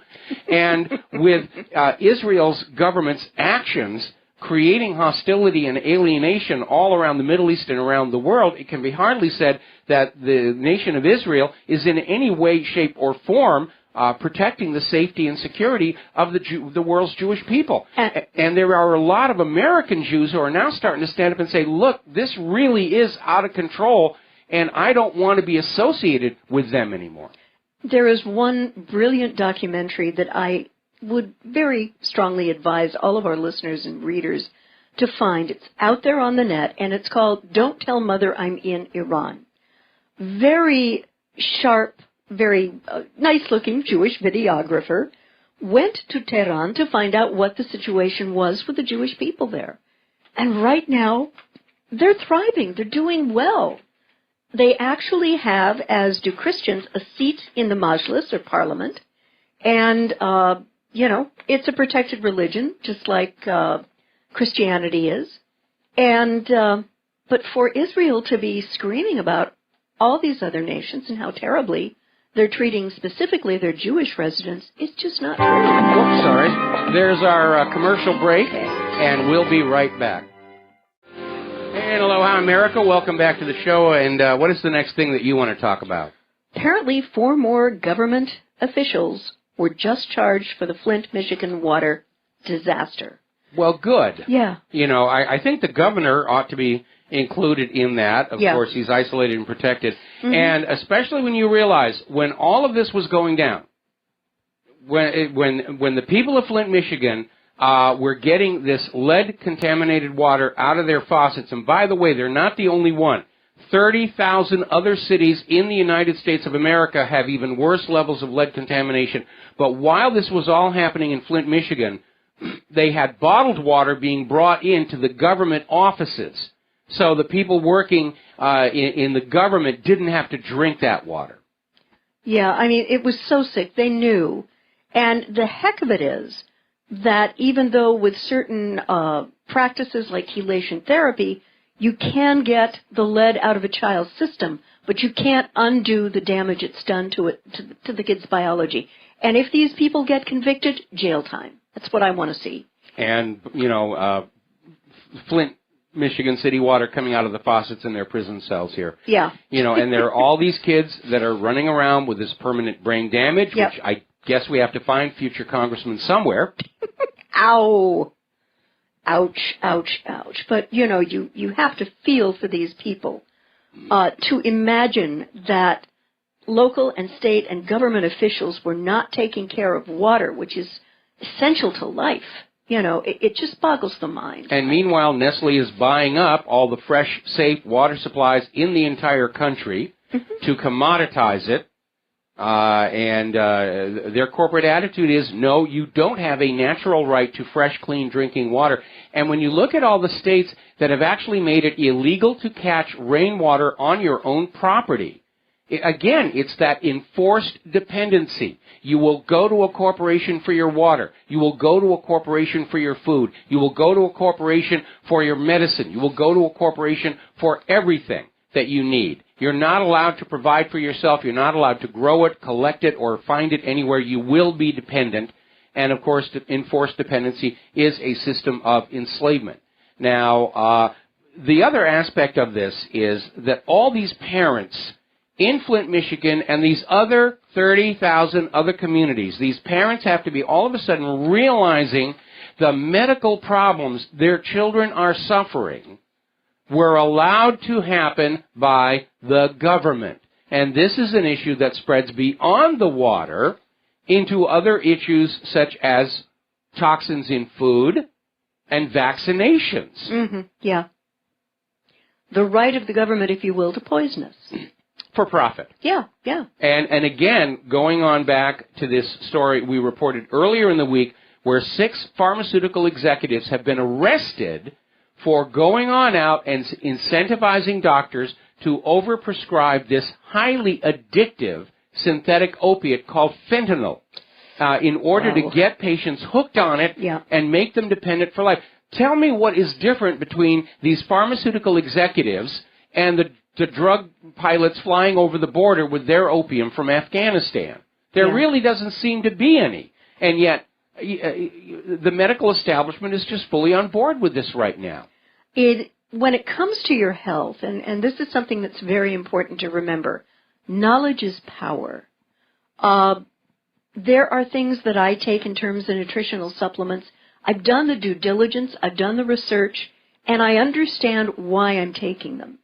And I think that our audience out there, especially if you're in our target demographic, aka just Both a of little you. bit older. Both of you. You need to really start researching this stuff. For example, things like Manuka honey, which is carried at decent health food stores. Or now, alkaline water. Alkaline water. Okay. Again, there are things you can do to help yourself stay well in your choices of food and your choices of water. That issue of acid-alkaline balance. And I mean, we've known, the scientific community has known since the 30s, that is really the basis on which health can either get better or get worse, because in a slightly alkaline human body, disease it's not going to show up. It's not going to go there. And unfortunately, most processed food sold in restaurants and supermarkets is highly acidic and leads to problems for which the doctors won't tell you. Avoid acidic foods and beverages. They'll just say, here's a pill, here's a cream, here's an ointment, here's something else. It's just more about selling the product. Yeah. Another area is, and again responding to this listener who wrote in about how svelte Claire is starting to look here. One of the major components of our weight loss is avoiding food additives which make you eat more. And we reported earlier in the week where they're finally coming on out and admitting that artificial sweeteners are not a diet aid. They make you crave more carbohydrates. We avoid MSG. Because MSG, which is sold as a flavor enhancer, interferes with the brain signal saying, I've had enough to eat. And food manufacturers love it. They load up their food with it. They know people are trying to avoid it, so they have about 30 or 40 different euphemistic names they're allowed to use for it, like hydrolyzed soy protein and yeast extract. And all of it comes down to this chemical that makes your brain unable to determine you've had enough to eat. So you keep eating, you gain weight, and then you eat up the food more quickly, which means you go back to the market, you buy more food, they make more money. And if you avoid those, you're going to start losing weight. It really is kind of sick in a world that has so much famine already. American food companies and European food companies are literally, deliberately adding chemicals to the food to make you eat and buy more. People are always talking about America's obesity epidemic, and here we've got exercise machines to sell you, and we'll fix all of that. And the reality is that our food is dosed with chemicals to make us eat more, and that is the cause of America's obesity epidemic. And so if you make a point of learning all those names for MSG and avoiding foods that have that, do more home cooking, avoid the processed foods, avoid aspartame and other artificial sweeteners, and you're going to all of a sudden discover you're losing weight because you're not getting those chemicals that trick your body into wanting to eat more. Right. And we were talking about acid-alkaline balance. Well, how do you know what it is? There are certain strips that you, again, can find in your health food store. There we are. Litmus strips. For those of you on BAM user, we're showing what these look like. And you put it under your tongue for a minute. It will turn a color. And on the back of the box, it will show you what your level of acid-alkaline balance is, so that you know where you are and you know what you need to do to correct it if it's a little bit too acidic. And you do need to be careful. You can go overboard being alkaline as acid. And extremes in both direction are wrong, but you want to be slightly alkaline, and you will avoid all kinds of situations. We have a caller waiting on the line, Mateus up in Canada. Aloha, Mateus. Merry Christmas. What's on your mind? Ho, ho, ho. How is my serious-looking elf and his faithful helper today? Yes. It's funny seeing you look all serious and down to business in this ridiculous outfit. I actually got a lot of emails from people saying how much they thought it was funny, especially the bah humbug that's embroidered across the top of the Santa hat. The reason I'm looking so serious, of course, is the very, very tragic news we had about John in Barbados, which just kind of brought us all down. But, I'm trying to festive up for the holiday season. He didn't hear it. So he's still in a coma? That's the last I heard. He passed. He passed away about Oh, I can't believe it. 4 hours ago. Yeah. And our hearts That's go crazy. out. Our hearts go out to his family. I can't believe that. He was just sounding fine a couple of days ago. Yeah, it is amazing. Well, I mean, that's a merciful thing that it was that quick and wasn't a long, lingering, drawn-out, very painful deterioration. I got an email from somebody else who was talking about her father, who's been dealing with cancer of the brain for years, multiple operations, doesn't know who he is or recognize anybody anymore. And, we all ultimately are going to have to die, and we'd obviously prefer to die more quickly, instantaneously, than something drawn out and painful. My personal ambition is to live to be 101 and then be shot by a jealous husband. Hey, where you didn't hear that, Claire. No, I heard it loud and clear. I'm Where sorry. did John Barbados get his information? Do you know? He seemed to have some sort of bit of an inside line on sometimes. We understood that he had some inside sources. We didn't ask too many prying questions about it. But the show has actually quite a few supporters who are, and I'm not saying this is what John was, but we have some supporters who are retired intelligence people who are feeling very regretful for what they did during their careers, and they're trying to make amends by either financially supporting us or just encouraging us along or just being our friends and saying, you're on the right track and we support what you're trying to do. Well, I'm sorry to hear that about John. Yeah. That's a bit of a Christmas bummer. Yes, it is. Definitely.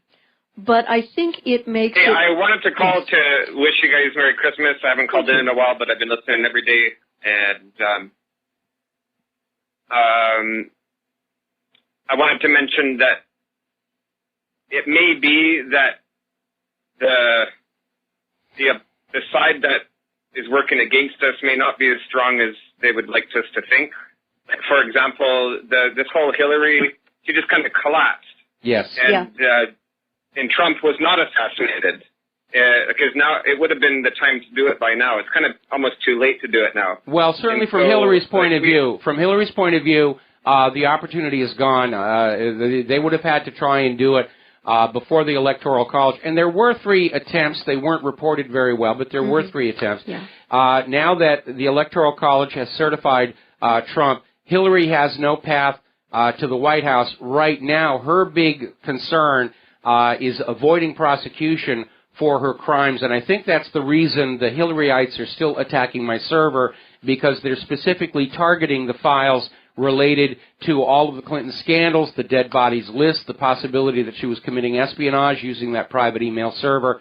They're trying to DOS those to make them unavailable to people, and that's kind of a giveaway. So I think the fact that Huma Abedin and Hillary had a 5-hour meeting in Hillary's New York office, I don't think they were trading Christmas recipes during all that time. I think there's a tremendous concern that what was on Anthony Weiner's laptop is very serious, going beyond State Department emails, going into the creation of ISIS and Al-Qaeda, and some other stuff that's even darker, according to some unsourced yet unconfirmed reports, which we're not going to go into here. Right. Well, the good news is that the other side, I don't think they're as strong as we thought. And so that's kind of a good news. And just one thing kind of Christmas related, regarding the 3 wise men, they're kind of depicted as astronomers. But I'd like to present an alternative theory that I believe personally that they were more astrologers than astronomers. Well, back in that time, they were the same thing. Back in that time, they were the same thing. Astronomy as a science came out of the religion of astrology, just as modern chemistry came out of more of the religion of alchemy.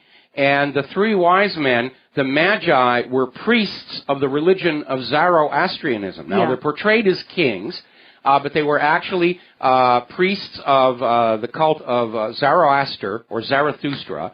And the reason they were wandering around the Mideast is there had been a crisis in Persia where the church had collapsed. It had been exposed for committing tricks and frauds on the worshipers, and there was literally a war of the magicians, and they were all expelled. And that's why these three were wandering around Judea trying to set up shop again. Well, you see, I want some judgmental Christians to listen to this, because I suffered a lot because my mother was an astrologer and born into a rigid Catholic born-again Christian family, and they condemned her to hell because she was an astronomer. That's so... an astrologer. Yeah. And so I grew up without a family, just my single mother and me, because of this. And that had to I want be to tough. make the point that astronomers were good enough to find baby Jesus, but now if my mother is an astronomer, she goes to hell. I just want to point out the hypocrisy, and Jesus wasn't judgmental like that. No. Joshua wasn't judgmental. Yeah, and Mateus, let me share something of my own experience. I'm a Christian. I've mentioned that on my posts on the blog. And to me, what this is about is love, non-judgment, and being kind, making a difference where you can. That is how I understand Christianity.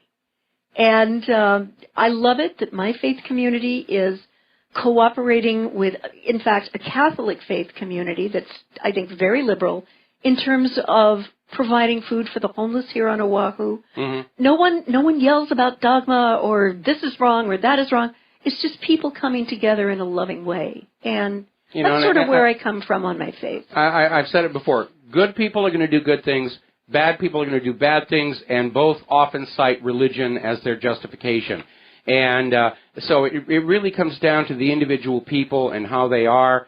The vast majority of the human race can live together in peace and help each other out. It's just we have these few troublemakers who seek positions of power, influence, and authority, and they just want to stir things up to make themselves seem more important or have more control.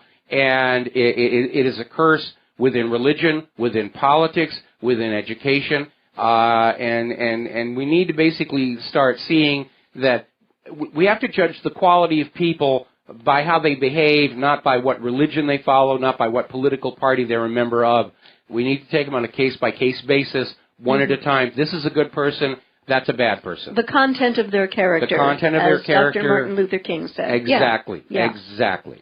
Well, I hope that you're planning. That's right. And finally, just to leave it on the last note here, and so the reason, just for clarification, the reason that Jesus was born in the stables was because there was no room in the inn because it was Christmas, right?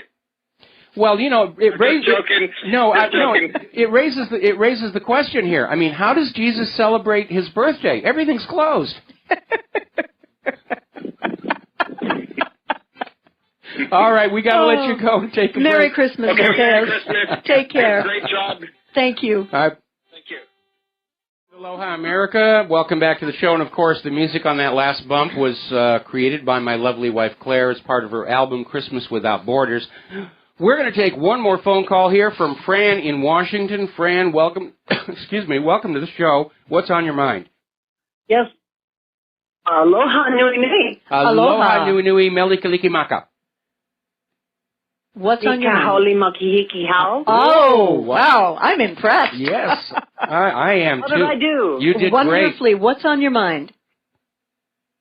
Well, I just wanted, how often do I get to put that phrase together? And bless both of your hearts, and Merry Christmas in English. Thank and you. yes, we're all mourning John. Yes. Yeah, it was. And I'll call you next week.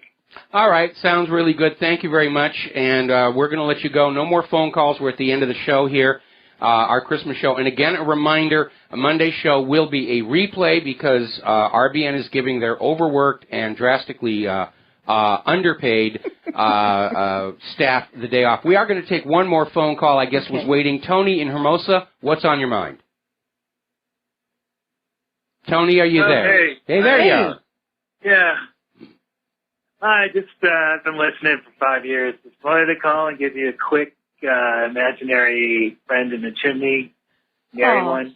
That's very kind. Thank you so much. Do we have a chimney? Virtual. Oh, okay. We have a virtual chimney. We have a virtual chimney here. Yeah, let me share something with you. Let me share something. When I was a kid growing up, and the tradition was everybody would meet at whoever had the largest house, and they'd show up a couple of days before, sleep over Christmas night, and then Christmas morning open the presents. And when it was my grandparents' house, my grandfather would do this. He would hide all the Christmas presents Christmas Eve and go out about 4 a.m. and let off a shotgun. And the kids would get up, there's nothing under the tree, and Grandpa would say, oh, well, that's who I thought was trying to break into the house. And the kids would fall for it every year and just cry their eyes out. Your poor cousins. That's so sad. Wish I could do that here. Yeah. Anyway, anything else? No, I've just been listening for 5 years and just wanted to thank you for everything. Yeah, I've never called in before, but I just wanted to wish you two the best and have a great thank weekend. you so much. We All appreciate right. that. I do. Thank you very much, and Merry Christmas. Yeah. We're going to let you go here. We're down to the last couple of minutes of the show. So Claire and I want to send out to everybody listening to our program, watching on BAM User, have a very Merry Christmas. Have a very safe Christmas. Also, Happy Hanukkah, because they line up this year. Yeah. And so our best wishes for everybody. I think 2017 is going to be an amazingly wonderful year of transformation for the better for everybody. And maybe we can go back to a world where we really do sit around holding hands at the campfire and singing Kumbaya without all these sociopaths trying to stir up trouble for the sake of a fast buck. Amen to that, definitely to that. And do try and put down this twisted, perverted image of Christmas as marketing going into the store, and really do try to get back to the spirit of peace on earth, goodwill toward all men, of goodwill, and women all as well. humankind. All right, there's the music. Time for us to get on out of here. We're on Christmas vacation until church tomorrow night. So we'll be back on Tuesday. Have a good weekend. Have a good Christmas. Happy Hanukkah, and Aloha America.